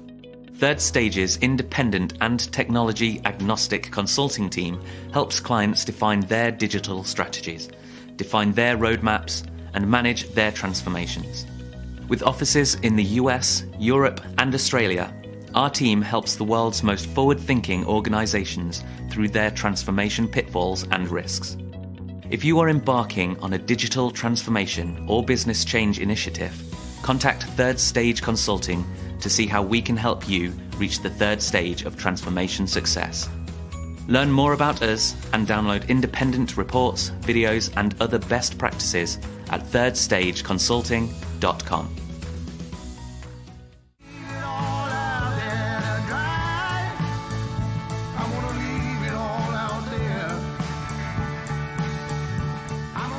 Hello, welcome back to Transformation Ground Control, episode number 76. You can find new episodes every Wednesday on LinkedIn, YouTube, Facebook, Twitter, as well as all of the audio podcast platforms. And be sure to follow us on social media as well, whether it's LinkedIn or Twitter, TikTok, Facebook, whatever the case may be. Be sure to check us out there. So, Kyler, we just had Ridwaan on the show. We talked about IT leadership and some of the challenges they face, how to avoid failure, how to be successful, how the role's changing, all that good stuff. What were some of your takeaways or some of the things that sort of stood out to you in that conversation? Yeah, this was one of those interviews that I really wanted to be live on because I had so many questions. Because the way that Ridwaan describes that CIO of how they need to have specific skill sets to avoid failure as a CIO. For example, being politically savvy, having empathy, having the ability to kind of read the room and play the game. It seems like that would be really hard to find in a technical based role. So I wanted to ask you, how do you hire a CIO? How would you find someone as a CEO in an organization that would fit all of those boxes, but still be able to kind of walk the technical talk and speak to, the IT administration stakeholders that is needed to be supportive of this role? Yeah, that's a great question and something clients often struggle with. And I'll tell you what the default answer is a lot of times for clients, but I don't think it's the right answer. The default answer is oftentimes, let's go do an outside search and find that guy or gal that has that technical competency, can learn the operations quickly, all that good stuff. That might be sort of a last resort, I would say. If that's your only or your best option, then certainly that's okay. But what I would challenge organizations to do before going that route is to look at your internal team and look at, who do you have internally that maybe isn't considered an IT guru or a technology leading edge expert, but someone that really understands your operations. They're somewhat of a visionary or understand how things could be better within the organization. Perhaps they've worked at other organizations and seen how technology has worked differently and how different processes have worked. So they have sort of a open mind or a bigger view of the world outside of your organization. That skill set we found for a lot of our clients is extremely effective when you put in a CIO, or not just an IT leader, but also if you're thinking about your transformation leadership. If you're about to go through a digital transformation, or you're looking for someone who can really lead the charge internally with your transformation, the same holds true there. So if you can find that person that's credible because they understand your operations, they came up through the ranks on the operational side, and they might have a bit of a technology slant, sometimes those are the most effective people because they can learn the technology stuff a lot faster than they're going to be able to pick up and understand all those years of experience within your operations. And to me, that's the more important part because they understand the culture, they understand the operations, the vision. Now, the key here, the caveat is that you don't want to put someone in that role that's not open to change. Sometimes you get people that are so highly tenured, they've been around on the operational side for so long that they get sort of set in their ways and they don't see any other way. And so you have to walk a fine line, someone that's experienced enough, but not so experienced that perhaps that's all they know. So anyway, those are some of the main skills I would look for when looking for a strong IT leader, whatever that role might be. Exactly. Yeah. Can you talk more about the business architect? You had really had that term when you were speaking to Ridwaan about a CIO and what they should be able to do as far as building out the digital side of the business and making sure that it's structured and the foundation is strong for the rest of the enterprise. I really like that term business architect, specifically in more of an information technology space. Can you elaborate on that a little bit? Yeah, so business architect has a couple different meanings. One is to pull together technology and business processes. So the business and technology side, how do you pull that together? How do you architect that to coincide or coexist together? The other part of it too, though, is more maybe on the system architecture, the technology architecture side, which is how do we plug and play, mix and match different technologies to solve our business problems, and how do we tie it together and sort of create a unified strategy that might involve multiple pieces of different technologies. A lot of times organizations take the path of least resistance, which is oftentimes let's just go find one system that can do most of what we need and not have to worry about the whole business architecture thing. You're going to need that business architecture role no matter what, because you're going to have to find a way to integrate business and technology. But even if your vision is a single enterprise-wide technology, such as an ERP system, chances are extremely high that you're going to have to tie that system to some other system for regulatory purposes, or just because there's gaps and deficiencies in the technology, or because this system itself isn't as much of a one single ERP system as it's being sold. You see a lot of systems today, for example, that, like SAP and Microsoft and those guys, some of the big software vendors, they're selling software that is sold as a single ERP system, but the reality is it's a patchwork of different systems that you have to tie together. So that business architecture role is super important. And you add another trend to the mix here that's sort of putting more demand or more credibility in the space of business architecture. And that is that more organizations are migrating away from sort of a single system mindset and more of a platform mindset. So in other words, instead of putting in one big massive system that does everything, let's put in more of a platform that we can use to evolve and sort of latch onto or bolt onto or tailor to fit different needs throughout the organization. So all those things point to an increasing demand and value of this business architecture role. Absolutely. And I think that fits perfectly to something else I was going to mention that Ridwaan said was a key to success for a CIO or someone seeking to be a CIO is figuring out how to unlock the value of technology. It might be one thing to be very technically savvy and be able to implement all of these different systems and integrate them, to your point, so that they are more of that platform structure. But it's entirely another thing to really focus on unlocking the value for the specific business. So I thought that was really kind of the shift between being just in IT leadership, but then ascending to that CIO role. Yeah, absolutely. And then I think my biggest key finding is after listening to these from Ridwaan, I don't want to be anywhere near a CIO role because now I'm scared. I feel like there's no, as you said, the CIO role can be very lonely, but in all seriousness, I have to assume that ascending to a C-suite position, which is a huge accomplishment to be in that leadership role. Who do you go to? Who do you have to be able to get additional coaching to, understand your leadership style? What are some options when you really are, at the highest tier that you could potentially be within the company? Yeah, I mean, a lot of things that we encourage or have encouraged our clients to do in the past is one is to probably, I would say maybe the most important thing you can do is really surround yourself with peers that are going through similar situations. So other CIOs, other IT leaders, ways to do that. That's something that we do with our clients. We try to put our clients in touch with each other so they have sounding boards that are just, people that can relate to them and to each other differently than we as consultants can, because we're not in their shoes.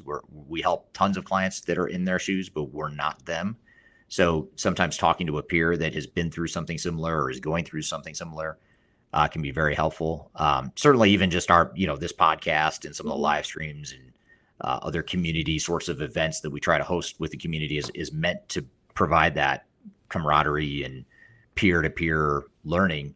And then there's, organizations like organizations and conferences in the industry are good ways to network and learn from others. So, Gartner has conferences and peer-to-peer type stuff that they do, and just any other industry event. If you're if you are using an SAP or Microsoft or Oracle NetSuite, whatever system you might be using internally, look at their user conferences. Sometimes just going to those annual conferences can be a great way to just network and meet other people that are using similar technologies. There's a lot of resources out there. That's the good news. It's just a matter of taking advantage of it. Absolutely. Well, such a great conversation. And I hope this is a 3-part series, because I love to hear from Ridwaan, and he's got an amazing portfolio of experience. And I know we're really grateful to have him pioneering the Africa, Middle East, and Europe marketplace for us. Yeah, he's a great guest for sure. Every time he's been on so far, I feel like we're abruptly ending the conversation because we run out of time and there's so much we didn't talk about. So I agree with you. It'd be easy to have him on, easy to have another hour-long conversation for sure. So yeah, thanks to him for being on here, and thanks for those great follow-up questions there too. That's good stuff. So good. Well, we're going to shift gears and take a break, and when we come back, Kyler and I are going to take some audience questions. We're going to talk about emerging technologies and digital and change strategies in general, how to navigate change and how to define a strategy in the context of some of these emerging technologies out there in the marketplace, things like virtual reality, augmented reality, the metaverse, even just modern ERP systems and enterprise-wide technologies that use machine learning and AI and stuff like that. So we're going to talk about these emerging technologies and take your questions about that in sort of a free-flowing conversation. But first, before we do that, we'll take a quick break and we'll be back with more Transformation Ground Control.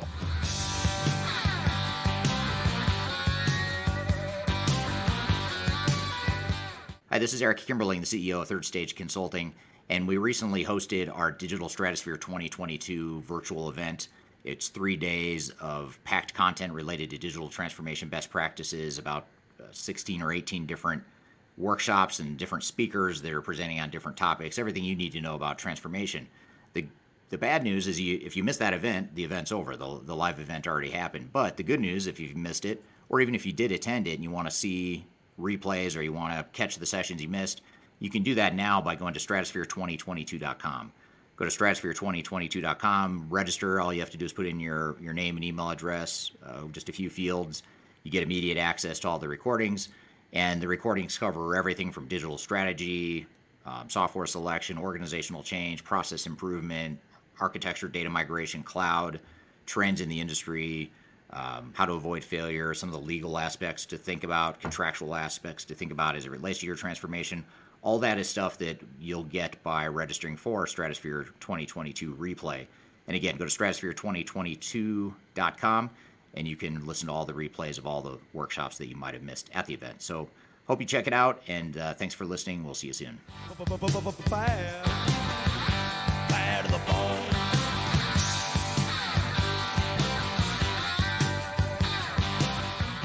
Hello, welcome back to Transformation Ground Control, episode number 76. My name is Eric Kimberling here with Kyler Cheatham. And we wanted to do here now is shift gears a bit. We had our guest Ridwaan earlier. We had a fairly focused conversation talking about a specific topic. But what we want to do today is broaden the lens a little bit and get the audience involved. And so we wanted to have this conversation to pull some thoughts and some threads from social media.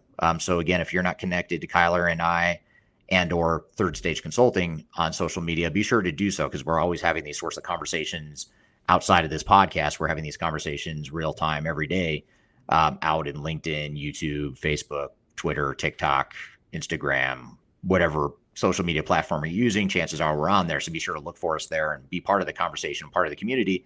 But what we wanted to do is pull some of those threads and sort of bring them to life here in the podcast. So we thought we'd start there. So with all that being said, Kyler, thanks for being part of this conversation. Happy to. Thanks for having me. Absolutely. So we're doing a little bit of a different format here today. Usually when we do these interviews, we typically will have a very targeted topic we're trying to unpack a bit. But we found that occasionally it's nice just to have sort of an open-ended Q&A forum, just to have more of a conversation with the audience, and also trying to pull in some topics from social media as well. And one of the things I wanted to start with, actually, Kyler, was a blog that you recently wrote earlier this month, sort of to coincide with the United States' Independence Day holiday. You wrote a blog called "How Technology Has Changed America," and we published it on July 4th, which is the Day of Independence for the United States, or the day we celebrate our independence in the United States. But maybe, if we sort of broaden the view a little bit here of that topic or that blog, even though the title is "How Technology Changed America," it really applies to the world. I mean, it's how technology has changed the world. That's sort of the way I interpreted the blog. But maybe just tell us a little bit about kind of what got you thinking that would be a good topic, and maybe summarize some of the threads or some of the main points of that blog topic. Sure, absolutely. So we like to pull in some lifestyle content for not only our US-based audience, but also our global audience. So that's kind of what started the thought process on revolution, right? Because the American Revolution, it was the independence of the United States, or the colonies at the time. So what I wanted to do is just talk about how technology in itself has revolutionized just the way we live our life. So a lot of that has happened through emerging technologies that we utilize in business, right? But also that influences just how we communicate as human beings. So some of those, for example, our artificial intelligence, that has completely revolutionized the way that we do business when it comes to utilizing data and actionable insights from that data and automations. We've seen that in a variety of different industries, whether we're looking at healthcare, telehealth, diagnostics, finance, e-commerce, manufacturing, logistics for supply chain. AI has really come in as a technology that can revolutionize the way those processes are done. And I know we have a big AI focused audience here. So again, we'd love to hear from you wherever you're watching. You can just pop your questions or comments in whatever platform you're utilizing.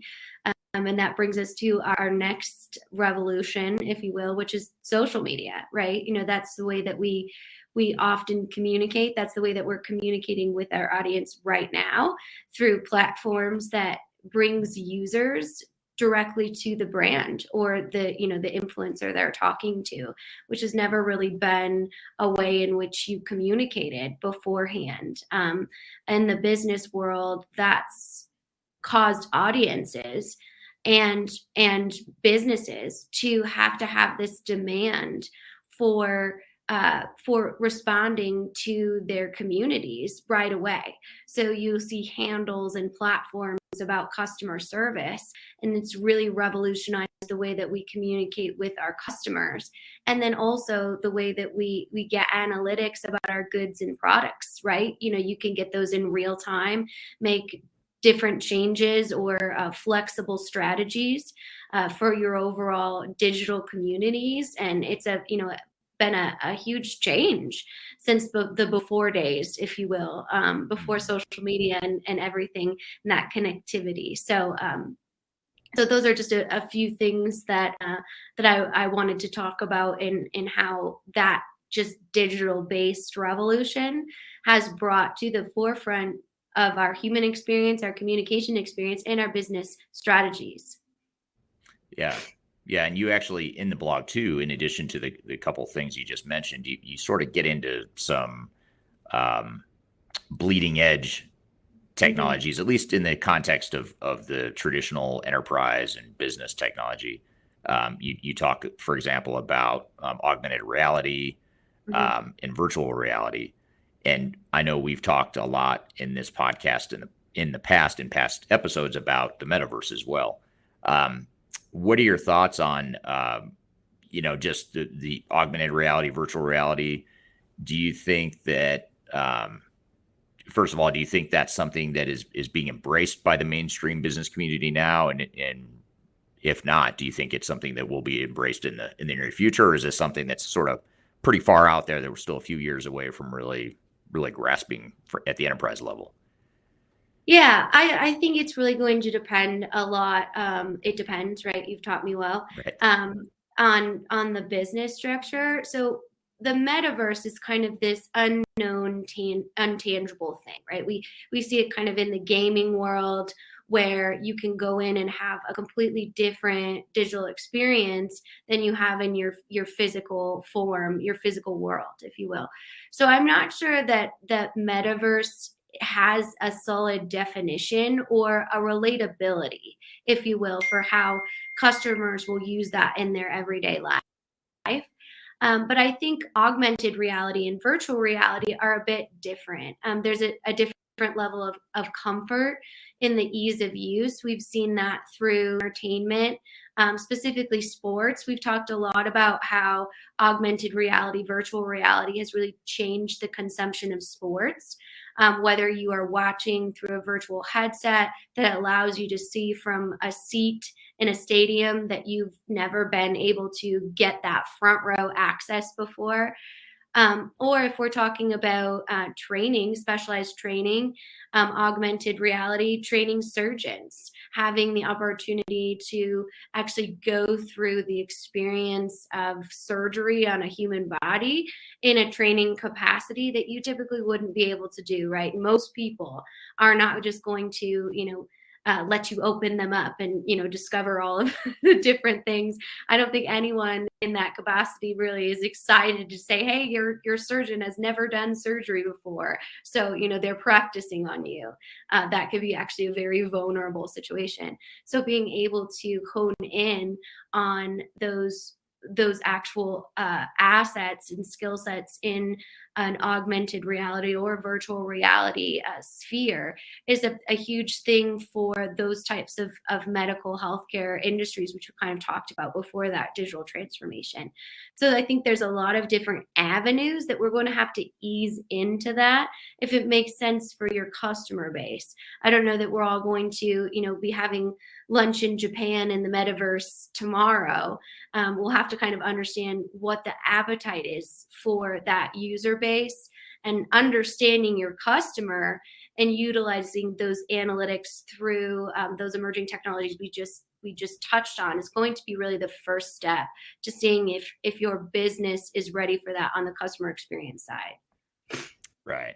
Yeah, I was just reading, it was either yesterday or the day before, I was reading an article about how a couple of weeks ago, I think it was BMW and Siemens and maybe a couple other firms had partnered to create an industrial metaverse that's intended to be integrated with technologies like AR and VR, with augmented reality, virtual reality, but also pulling in CAD and sort of 3D design, and really trying to help with the product development lifecycle and help to speed up the product development lifecycle and test out products and things like that.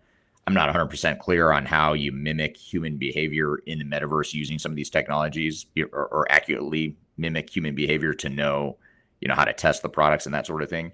But it sort of leads to a question we actually got from LinkedIn, from Ryan over on LinkedIn. He asks, do you see the technologies you were just talking about, augmented reality, virtual reality, and metaverse, all being different technologies, or do you see them coming together. And just before you answer that, I'll maybe mention the comment of what someone else has already made, sort of a response to that question on LinkedIn.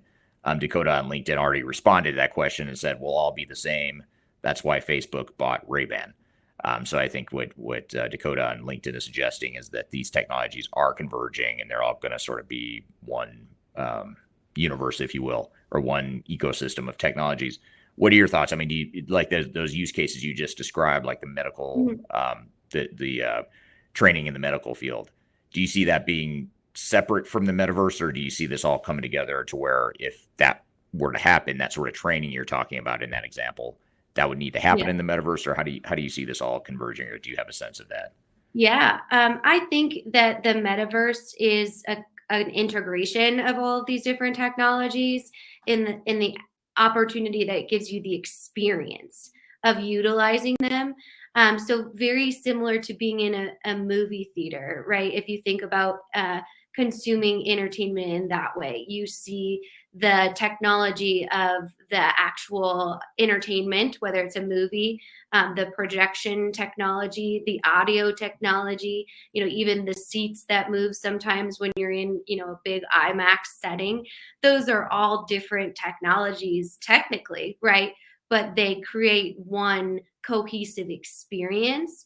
And that's really what the metaverse will be. And when you look at it, or is, depending on who you ask, I don't want to, people sound off in the comments about, if you think it's a real thing yet, but you can see per Dakota's comment of bigger brands or organizations setting the foundation for cross-pollinating in these different areas. When you look at why Meta, which is, now Instagram and Facebook, purchased Ray-Ban, and having that more augmented technology opportunity, those types of different of strategies, to be able to move in that direction through mergers and acquisitions, those types of different pieces. I think to your point that I'll make about the industrial metaverse, it's those efficiencies that you can pull out of product development, of supply chain, especially, I'll start in a different word, in now our global challenges around supply chain. And if you are able to manufacture using 3D printing, those types of different areas, then you're able to cut and lean out your supply chain areas or breakage points to make your product get to your customers or get to a different business more quickly and efficiently. And that's something that you can pull out today using these technologies when it comes to specifically, and then moving towards the metaverse and seeing how that emerges for different business and organizations. Yeah, it's fascinating because there's just so much left to be determined with metaverse, with AR, with VR, all these technologies we're talking about. There's so much still developing, and it's still maturing at a very rapid pace. It's really hard in some ways to pinpoint or to identify how that technology can fit into a longer term digital strategy for organizations. Just a couple of comments, as it relates to the metaverse from the audience here. Ryan on LinkedIn says, honestly, I don't see the metaverse catching on for another 3 to 5 years because the technology needed to do all the live stuff they want to do isn't exactly there yet. Microsoft's been working hard to put together mixed reality to where you're viewing real live machines, troubleshooting steps, etc. And he mentions Microsoft, but I think an important point here is that Microsoft is developing their metaverse, Facebook is developing theirs. There's a number of different metaverses being created, sort of like platforms, I guess you could say, metaverse platforms, to where there's not a standard, there's not, there's no universal technology tying this all together, and it's still sort of a lot still TBD or to be determined on what the standard's going to be. Is there going to be, which platforms are going to survive or become the sort of the mainstream versions of the metaverse? There's a lot of unknowns there. So I think anyone who adopts it now is going to be, certainly on the bleeding edge of technology, at least in the industrial space. But it's interesting to see Siemens and BMW and some of these other larger firms that are committing to the metaverse and dedicating R&D dollars to try and figure out how to make their businesses better as a result of it. Dakota on LinkedIn also says you need to understand that machines and Meta and your ERP systems all need to talk and act as one. And that's really, I guess, where I'm still trying to get my head around where the metaverse fits into general or broader enterprise technologies, because so many organizations are having trouble just getting off their mainframe systems, for example. They're still using systems from the 80s, the green screen mainframe systems, and a lot of those organizations we're helping just to get to some sort of basic level of automation and digitization and digital transformation, whatever you want to call it. That's enough of a struggle for a lot of organizations. And then you add one step further or a couple steps further, which is now introducing the metaverse. And you start talking about like Industry 4.0 and Web 3.0 and some of the big, mega trends in the space. That's a whole nother jump or a whole nother leap beyond what a lot of organizations are struggling with at even more fundamental level. So do you see like change management, which is going to lead me to another social media discussion thread here in a second, but do you see change management being a significant issue, or just the human adoption of some of these cutting edge technologies? Oh, for sure. And I think the culture of the organization around their appetite for change is so important. So what businesses can do today is create that foundation and that acceptance of change, of emerging technologies within their digital strategy. That's going to be step one, is understanding the fundamental shift that this is going to be for your business, not just your customers, but internally. What does that mean for your community? And you're going to need to be able to have a solid change management plan and strategies around what is it going to look like for your employee experience, for your business experience, to be able to transition. Because if you don't have those fundamentals in place, there's no point in integrating any of these new technologies or technology revolutions that we're talking about, because they won't be utilized, or they'll create such disruption in your organization because of misperceptions, because of lack of communication, because of fear, all of those different change management tactics that need to be applied. That's going to be step one in making sure that you're ready to go through any sort of new technology, digital transformation. Right. Yeah, absolutely. And Kyler and I are here taking questions and talking about emerging technologies, digital strategies, and change in general. We're going to continue the conversation when we come back with more Transformation Ground Control.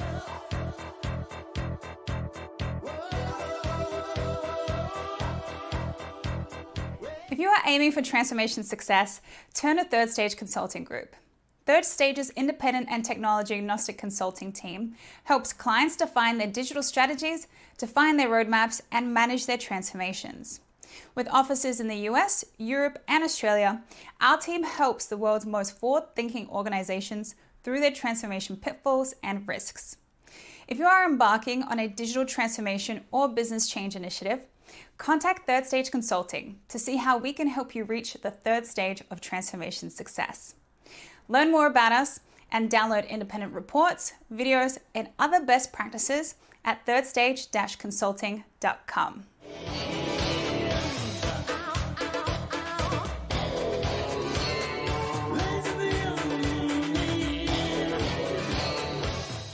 Hello, welcome back to Transformation Ground Control, episode number 76. And Kyler and I are here taking audience questions and interacting with social media on topics ranging from emerging technologies to change management and everything in between. One maybe closing comment that'll lead to this next thread that we'll pick up here is Gassan over on LinkedIn says that we're all living in the Matrix. So that's an interesting way to sort of summarize the thread here. And I think that's how a lot of people feel about some of these technologies, is it does feel very Matrix-ish. And by the way, that blog that I mentioned, I should have said this up front, but what's that? I said, take the red pill, Gassan. Right. Yeah. And the blog that I was referring to here that you wrote, Kyler, how technology has changed America, you can find that on the Third Stage website. I should have said that up front, but I neglected to do that. But thirdstage-consulting.com is where you find our blog, which we put roughly about 3 blogs a week out on the website. So there's always good stuff there if you ever want to just sort of keep up with some of these emerging trends and some of our thoughts and research and experience with these different technologies. Check out the blog at thirdstage-consulting.com.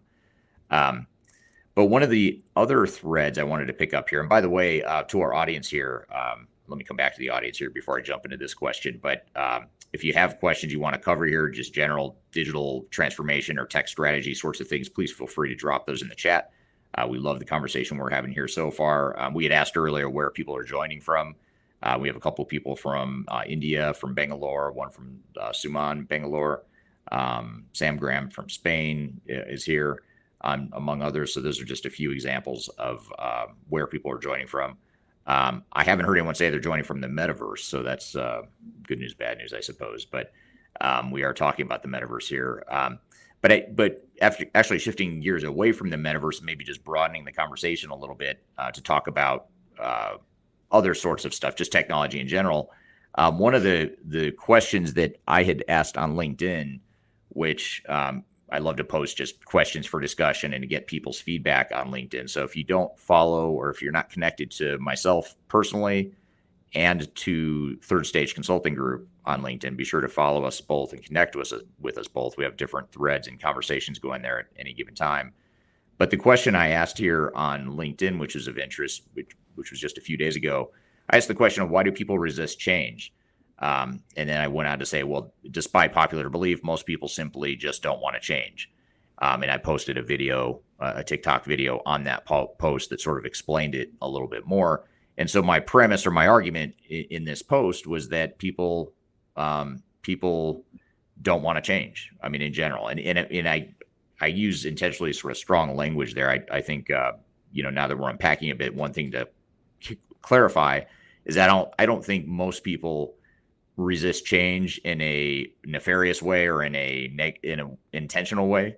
Usually it's more subtle, and it's usually more personal, and it's usually coming from a better place, I would say. I don't think many people within most organizations are just flat out trying to sabotage change or trying to undermine change. I think it's coming from a place of fear and uncertainty and things of that nature. So I was curious to get some feedback from the community on that comment. And then so it was interesting because it actually turned into quite a debate, which is oftentimes what I'm trying to do, is stimulate a debate or some controversy. And Eduardo Muniz on LinkedIn, who I'm connected to, made the comment that said, Eric, come on, that's not accurate. If you've ever involved people to deploy change, you should know that people won't perform as expected when facing change, either because they don't understand why change is needed and they don't know how to perform as expected, or simply because they can't.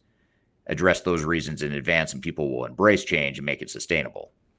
So he has some good points. He's sort of giving an answer here or a prescription to what you need to do to help overcome change. But I guess my point or my hypothesis or my statement was that in general, if you don't do those things, if you just sort of introduce change to an organization, in general, people and organizations are going to resist it, whether you're talking about the metaverse, like we've been talking about here today, or whether you're talking about a financial system or a CRM system or supply chain, whatever, insert technology name or buzzword here, people will generally resist it, especially if it's a bigger change. The bigger the change, the more likely it is that people are going to resist it. But what are some of your thoughts, just based on all the interviews and conversations we've had on this podcast and all of our consulting experience with working with clients and our different team members on project teams? What are some of your thoughts around this whole debate, Kyler? Yeah, I mean, I think it reminds me of Eric and I both don't like water. It's like if you know the United States, we're both from Colorado, and it's a landlocked state. We don't have a ton of water. So I always think about change management in the fact that people are terrified of the unknown. Like when I go into a big body of water, I'm scared because I have no idea what is under that water. And it makes me uncomfortable. I have no idea what's going to happen to me under that water. I don't know if I can trust what's under that water. I don't know, what the experience will be in the water. And that's a lot of what change management is, right? And the resistance to change is, I don't know this new system. I don't know how it's going to affect my job. Will I have a job? Will I continue to do what I like in my role? What will that look like? And when you have all of those unknowns, or you don't have a solid change management plan, that's where resistance is born. So I would still go more towards your argument, or the argument that you had just mentioned, the fact that it's not so much a resistance that's conscious. It's more of a resistance that's birthed from fear of the unknown, or what's under the water of this new process, experience, or technology. Yeah, that's a good way to put it, and that is a good way to relate it back to yours and my personal fears and quirks and that sort of thing. I do have an intense irrational fear of being in the water. Although I love beaches and being around the water, being on the water, I just don't want to get in it. I have no desire to get in any sort of large body of water. So yeah, but it's a good point that you make, and I think getting back to Eduardo's point too. Is that, he's sort of making the assumption that as long as you do these things, and he mentions that some of the things that you should do, understanding the why, the how, making sure they have the skills that they need, that sort of is the solution to the problem that I'm describing here. So I think in some ways he's providing a prescription, but he's also validating the point that you need to do these things, or else people are going to resist the change. And I think that's where a lot of organizations fall short, is they assume that people are fed up or tired of their old, outdated technologies and workflows and manual processes. So they, of course, are going to accept technology. They're going to want a new system, or want to make their jobs easier, or whatever the case may be.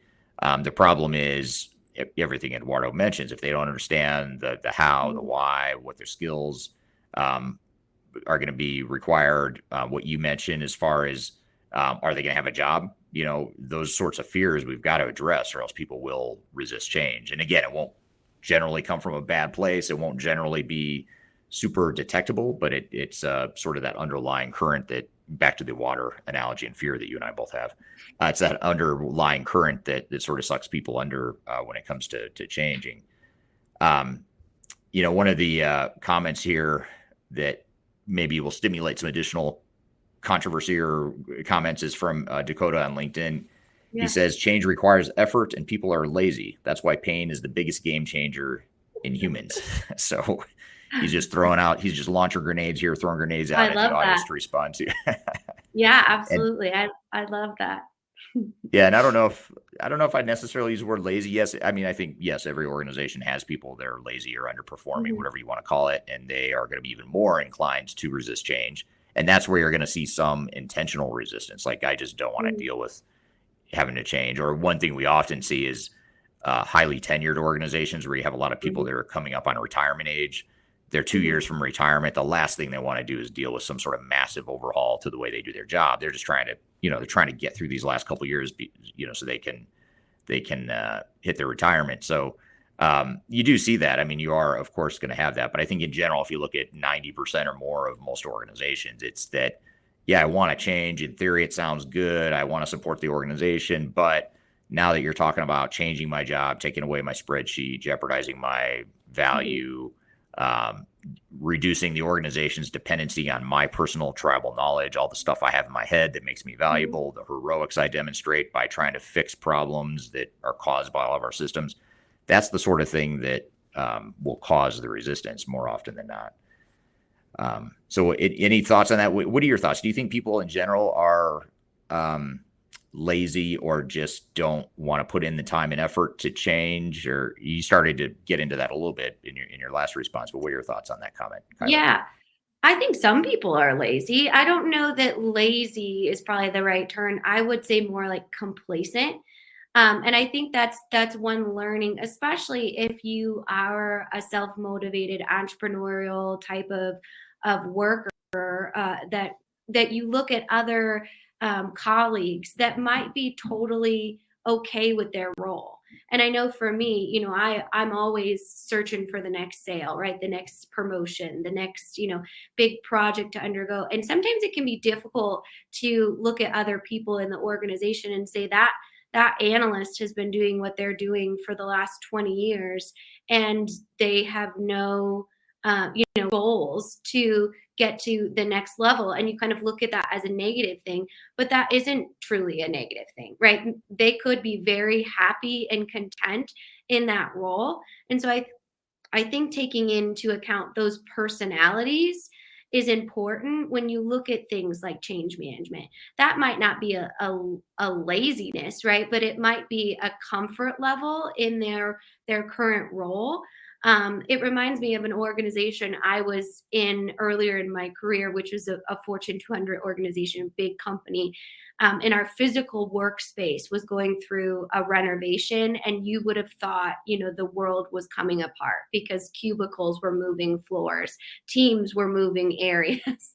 And even something that seems as simple as relocating a department can cause such disruption to people's day-to-day life that it creates an energy of resistance. They don't want to move. They don't want to, go through this transformation, even though it's not a new technology, it's simply moving desks.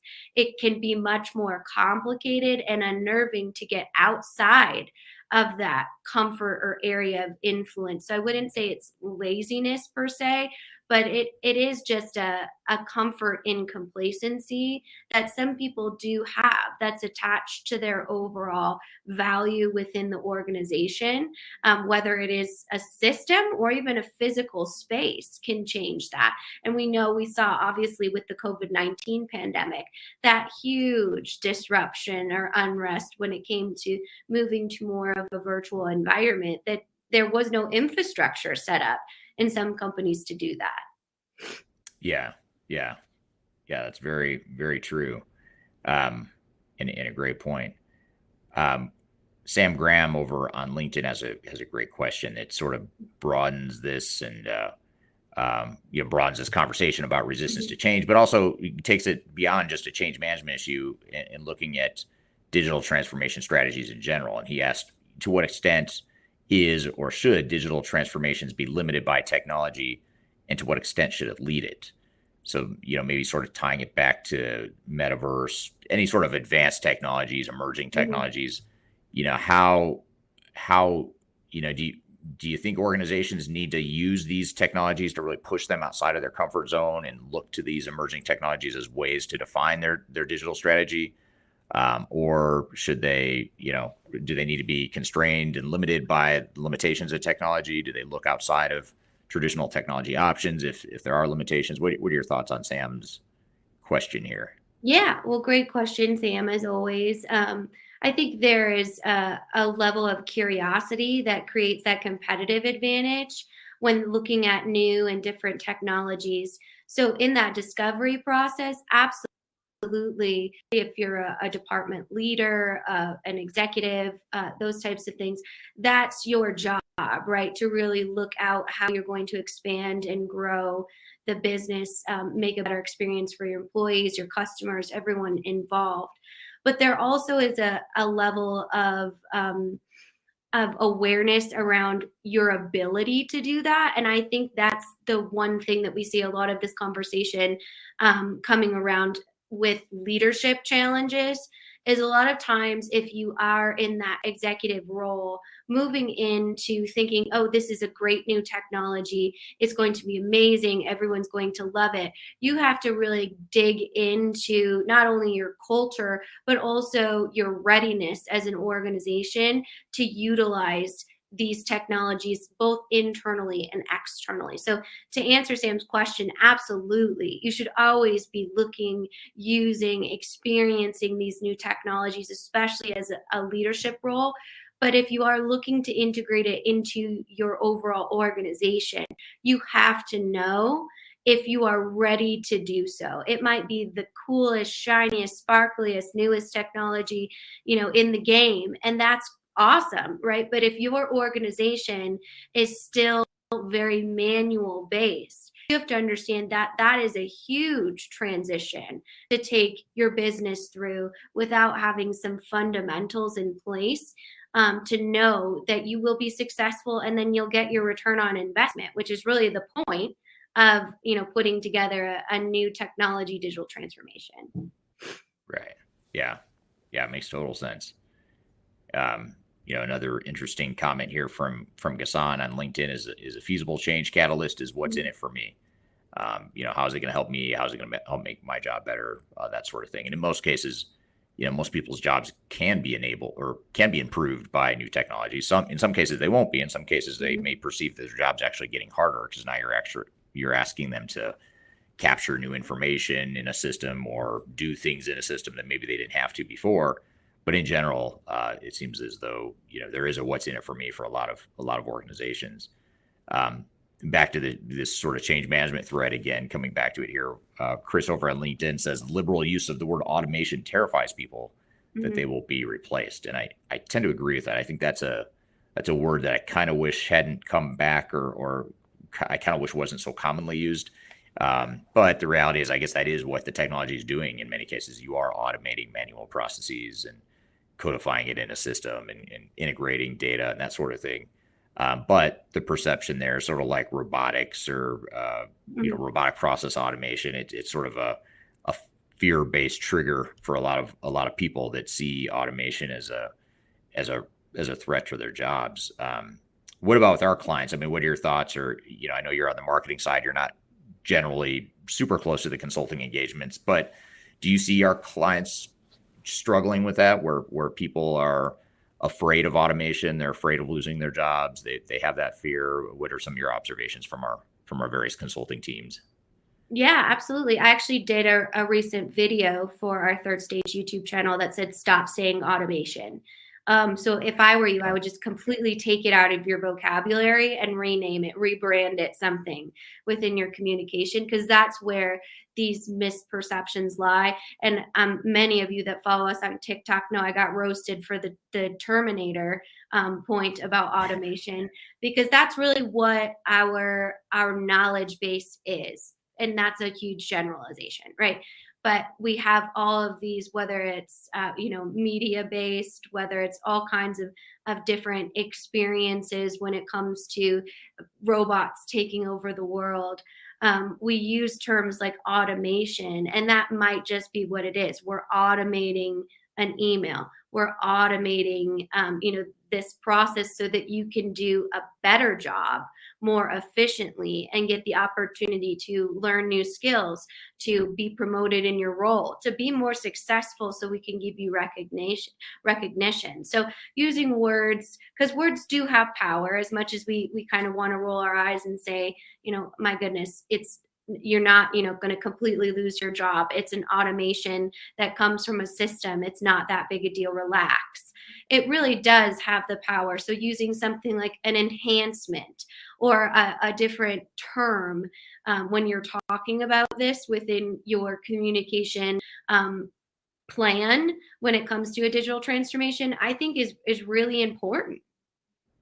Yeah, I agree. And you have to, if you do choose to use the word automation, you just have to be aware that is probably going to trigger some sort of negative response or a fear-based response, which leads back to the previous question or the thread we were talking about as it relates to resistance to change and people generally resisting change. And I think part of it is self-inflicted for organizations. They use these words, and they either use words like automation without context, or they just don't give enough detail or context around why we're going through the change, how it affects people, that sort of thing. Organizations get so caught up in the changes themselves, like how to define what the changes are, how to build the system, how to test it, train people on it. They get so myopically focused on just deploying technology that they don't think about, what's the average person experiencing and going through and perceiving as a result of this transformation. So I think that's a big challenge that organizations have to get through as well. Absolutely. Kyler and I are here taking questions and talking about emerging technologies, digital strategies, and change in general.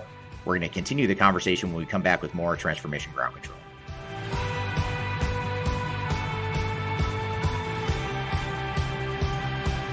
If you are involved in any sort of digital transformation or business change initiative, you will want to download the 2021 Digital Transformation Report. With its comprehensive overview of business and technology trends and best practices, this report is a must-have guide for any transformation project or executive team. Download this free report by visiting Third Stage Consulting at thirdstage-consulting.com. You can also visit our website to learn more about us or download independent reports, videos, and other best practices. Again, visit thirdstage-consulting.com today to learn how to take your transformation to the third stage of success.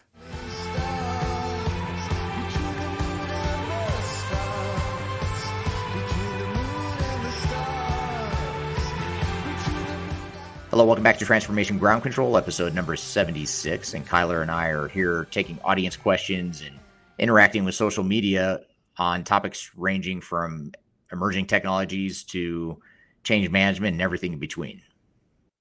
Just a couple, other comments here, and then we'll shift gears to the next thread. Here's a LinkedIn user. I'm not sure why it's not telling me who it is. This is from Ryan on LinkedIn. It says, I personally think we need to start using the word augmentation. We're augmenting this process so you can focus on those harder to handle tasks. So he's sort of given us a great talking point or a great example of how you can message things differently. And to your point, Kyler, have a better or a more concise use of words to address the fact that people are probably going to resist the change, especially if you just use the word augmentation. If all you do is use the word augmentation, then that's probably going to stoke fear in people. But if you explain it and unpack what augmentation means and how it benefits and the what's in it for me of people, then that's a different story, and that tends to address the change management issue. It starts to address it. That alone is not enough, but that's a good launching point or springboard into how you can have a change strategy to address some of those fears. Absolutely. That's, a great point. I love the augmentation aspect of it, and just understanding that it's important for you to understand what your community thinks that means through those readiness assessments, through those polling tactics. If you think that it means something, make sure that you understand what everybody else thinks it means. And I think no matter what you say, using that data through qualitative and quantitative practices within your organization to understand, okay, what should my communication plan match up with the way that my organization communicates, right? And studying that before you go out and just say things that might mean something different than what your intention is. Right. Yeah, I totally agree with that. So shifting gears a bit, here's another thread from LinkedIn that I wanted to touch on here and bring to life with the audience and with you, Kyler. And that comment was related. It was another question I posted, and in the conversation on this is still going. So I imagine by the time this podcast is published, there'll be a lot more conversation that is added on to this online here or on this LinkedIn post. But this question here is, what do you see as the biggest pros and cons of selecting a very targeted niche solution versus a broader ERP system? For example, implementing a CRM system now versus taking longer to implement a full-blown CRM system. So I kind of wanted to get the audience or the community's feedback on, what are the pros and cons of a sort of single ERP or enterprise-wide technology versus more point solutions, more prescriptive or targeted point solutions that you could start deploying that might be able to be deployed faster in more of a sort of an agile mentality or environment, but have limited value in some ways, but also limited risk. How do you compare that, or what are the thoughts of that versus more of a massive overhaul of enterprise-wide systems, for example, doing an ERP system? So I asked that question on LinkedIn just to get some feedback, and there were a couple comments that came through that were pretty interesting. One was from Bill on LinkedIn. He said, it all depends on the company state to the company current state to future state roadmap.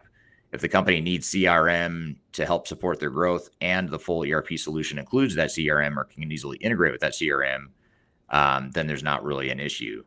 The key is upfront due diligence on all options and choose the best path for today and tomorrow.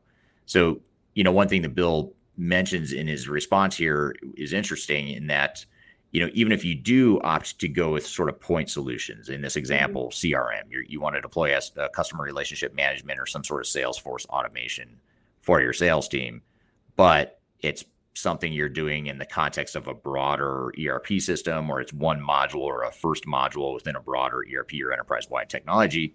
One thing he's alluding to, though, is the importance of making sure that you have a broader, longer-term strategy, and that you're not just going out and picking one technology to sort of put a Band-Aid on one problem within the organization, but that you just understand what the overall landscape is and how you're going to tie it all together and what the longer-term plan is. What are some of your thoughts on that, Kyler? Yeah, absolutely. I think sometimes when you are choosing a best of breed system, you need to treat it as a full ERP system in the fact that you understand how it will integrate, right? I think that's the key word there. Is a lot of times, my data focused colleagues always teach me that integration is not just flipping a switch. So you have to take that holistic approach, even if you are choosing a more niche system to go within your organization to triage one priority area.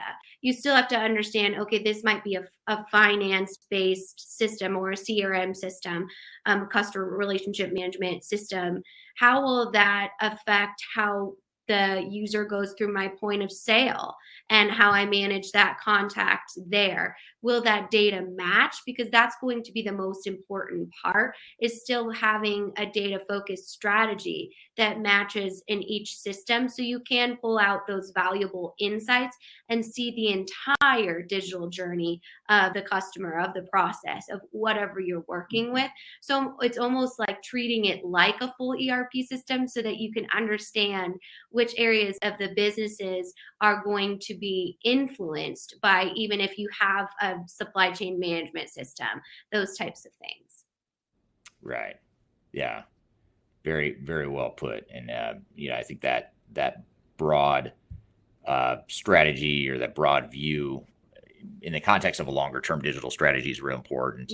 And Sam from LinkedIn says, when I've seen companies introduce niche solutions first, I find that those initial choices restrain later choices and options. And I think it just sort of goes back to the point of, you can go ahead and do those niche solutions or sort of targeted technologies to solve specific business problems, but you want to make sure that, if you're doing that for your part of the organization, someone else is doing it for their part of the organization, someone else is doing the same exercise for their part. At some point you end up with a spaghetti bowl of, spaghetti mess of systems that don't tie together, don't integrate, aren't aligned on a common strategy or platform or whatever. So I think, just having that bigger picture strategy is best. I guess the challenge with that, though, is that sometimes, especially for larger organizations that we work with, sometimes you just can't get alignment on what that longer term strategy is, or it takes forever, not forever, but it takes too long to get that alignment. And so in the meantime, you have different pockets of the organization that say, okay, well, while we're trying to figure out what we want to be when we grow up over the next few years, we're going to go ahead and deploy a new CRM or an HR system or a supply chain set of systems or whatever the case may be. So I think that's the challenge and sort of the tightrope you have to walk, especially if you're a larger organization, is the need to have that long-term strategy and alignment, but also the need to recognize that every month and year that goes by that you're not deploying new technologies or you're not improving, you're falling behind. So do you have any suggestions on how organizations might navigate that tension or that balance that they need to find? Yeah, I mean, that's a tough one, especially if you are a global, multi-country, humongous organization. That is going to take it's going to take forever, as you said. So I think that alignment, the only way that you're going to get that, especially in that executive tier, is through a data-driven argument, right? By actually showcasing the leadership missed opportunities, missed revenue, efficiencies, how much cost savings will that have? So really going in with a well-researched, well-armed proposal is nobody can argue with data, right? Nobody can argue with lost revenue. Obviously, everyone wants to make more money and grow the business. That's going to be the vision. But I think if the more evidence you can collect in that to put together a full proof argument for the overall project within the business, that's going to be the best method for success. And persistence and patience in an organization that size. We recently were talking to a very large client, and they had been going through just the overall alignment process for 3 to 5 years. So understanding that does take time, and with each no, you learn the objections you're going to be faced with next time. So if you're like me and you think that that's fun, right, because you're going to want to win eventually that executive support, then just continue to do what's best for the business and understand that every time there might be an objection, that's a reason for you to do more research around the project to understand, is that actually a valid point, or is that something that is a misunderstanding within our leadership tier. And I think that's really the biggest challenge, is siloed leadership or even celebritized leadership within the organization. This godlike influencer that is on your executive team that is completely disconnected with the day-to-day functions of the organization. It can be really hard to bridge that gap, which is why that data, that evidence is so important to bring to that table to get that alignment and get that sign off on a new technology project. Oh yeah, for sure. And just a couple audience comments to sort of build on what you just said, Kyler. Melissa on LinkedIn says, working with the end in mind and on desired outcomes is key. It's great way to put it. Great, good, very concise summary of sort of a best practice to address this balancing act that we're talking about. Another comment I wanted to pull up here from our chat is a great question here from Chris on LinkedIn. He says, is there a danger that you end up sticking with the short-term solution longer than you should because it ain't broke? I'm dealing with legacy applications that were built 15 years ago, but were forgotten.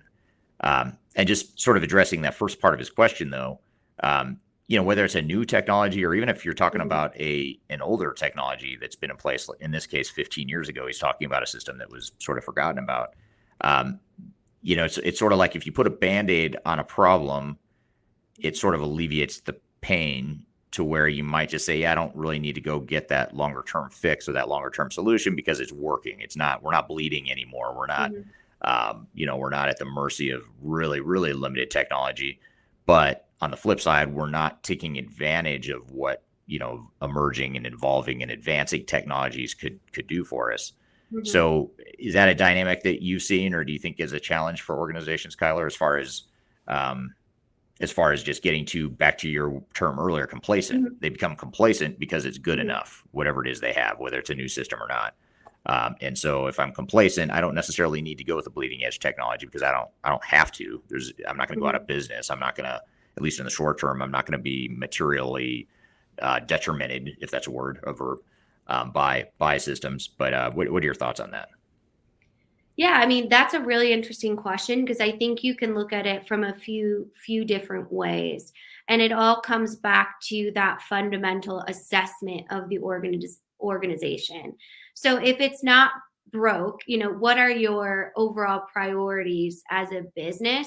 You have to understand that. Are you trying to go into a new marketplace, to a new customer base? Are you trying to create more efficiencies in your manufacturing projects? What are your goals?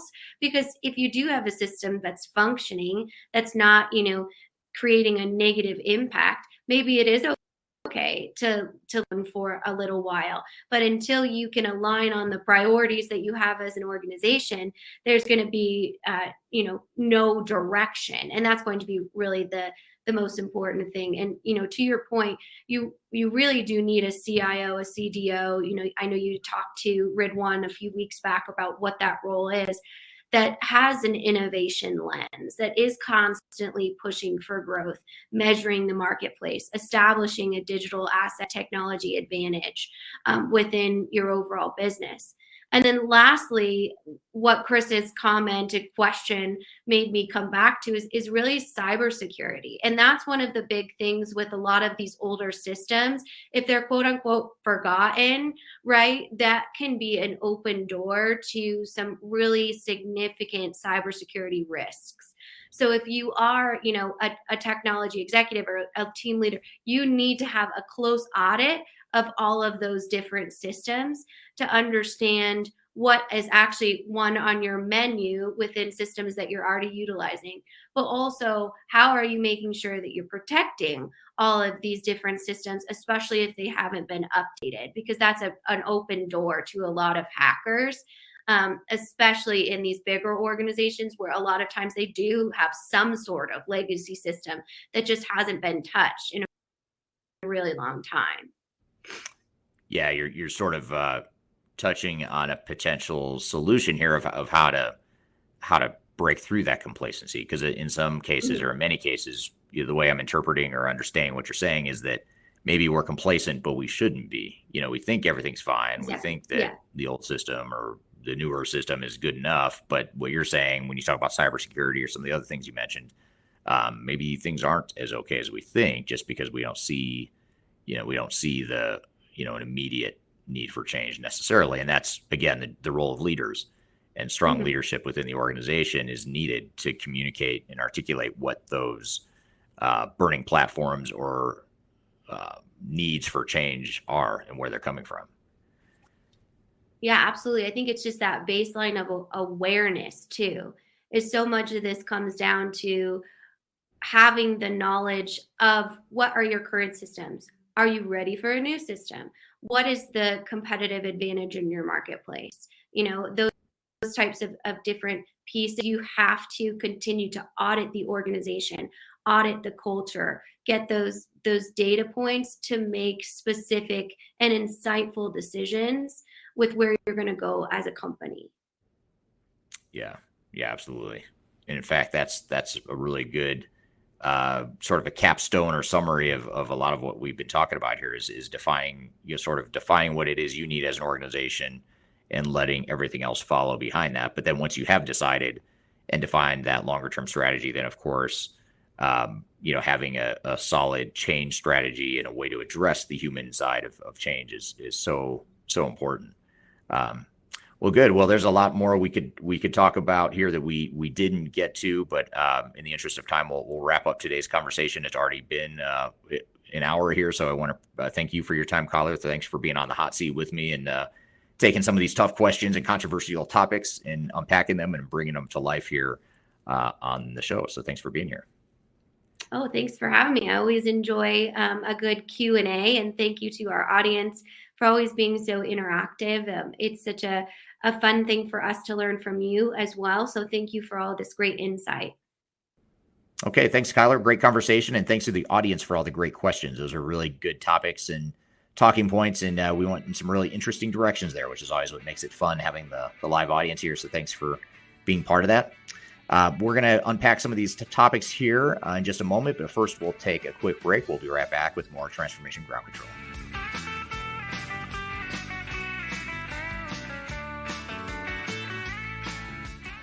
If you are aiming for transformation success, turn to Third Stage Consulting Group.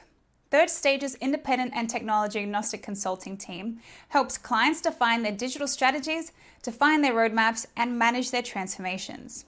With offices in the US, Europe, and Australia, our team helps the world's most forward-thinking organizations through their transformation pitfalls and risks. If you are embarking on a digital transformation or business change initiative, contact Third Stage Consulting to see how we can help you reach the third stage of transformation success. Learn more about us and download independent reports, videos, and other best practices at thirdstage-consulting.com.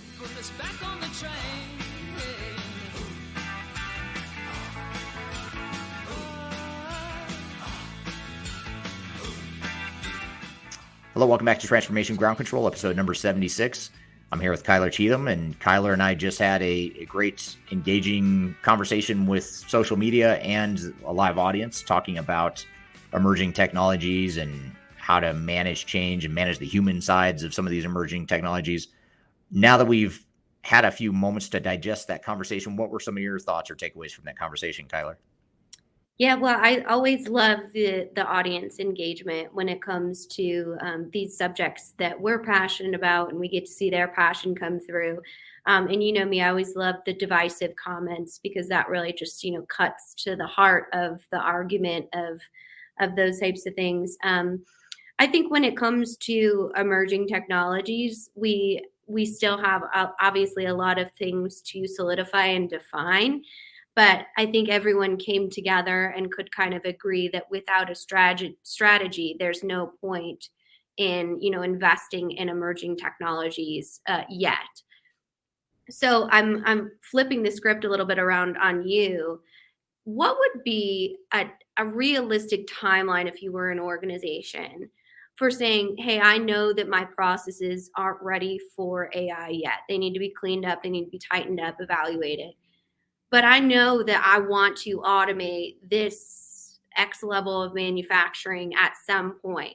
What are the foundations and what is a realistic time frame for a business to kind of grow up to meet those emerging tech? I can't give you a specific time frame just because so much of it depends on where the company is starting from and how advanced you are already or not, and how much work you have left to do before you can get there.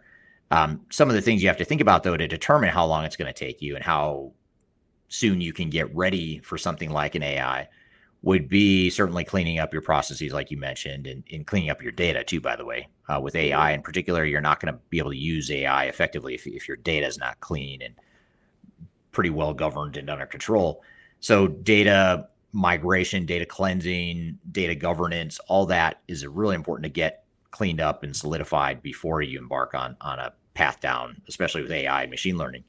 Another one is going to be the org design and really just defining what people's roles and responsibilities and what the processes are going to be. A lot of times companies focus so much on the AI and all the great benefits they're going to get out of it, all the money they're going to save through automation, all that good stuff. And that's important, but you're going to get a backlash from the organization and you're going to create a lot of chaos and unnecessary morale issues if you don't fully define and articulate how people's jobs are going to look in the future.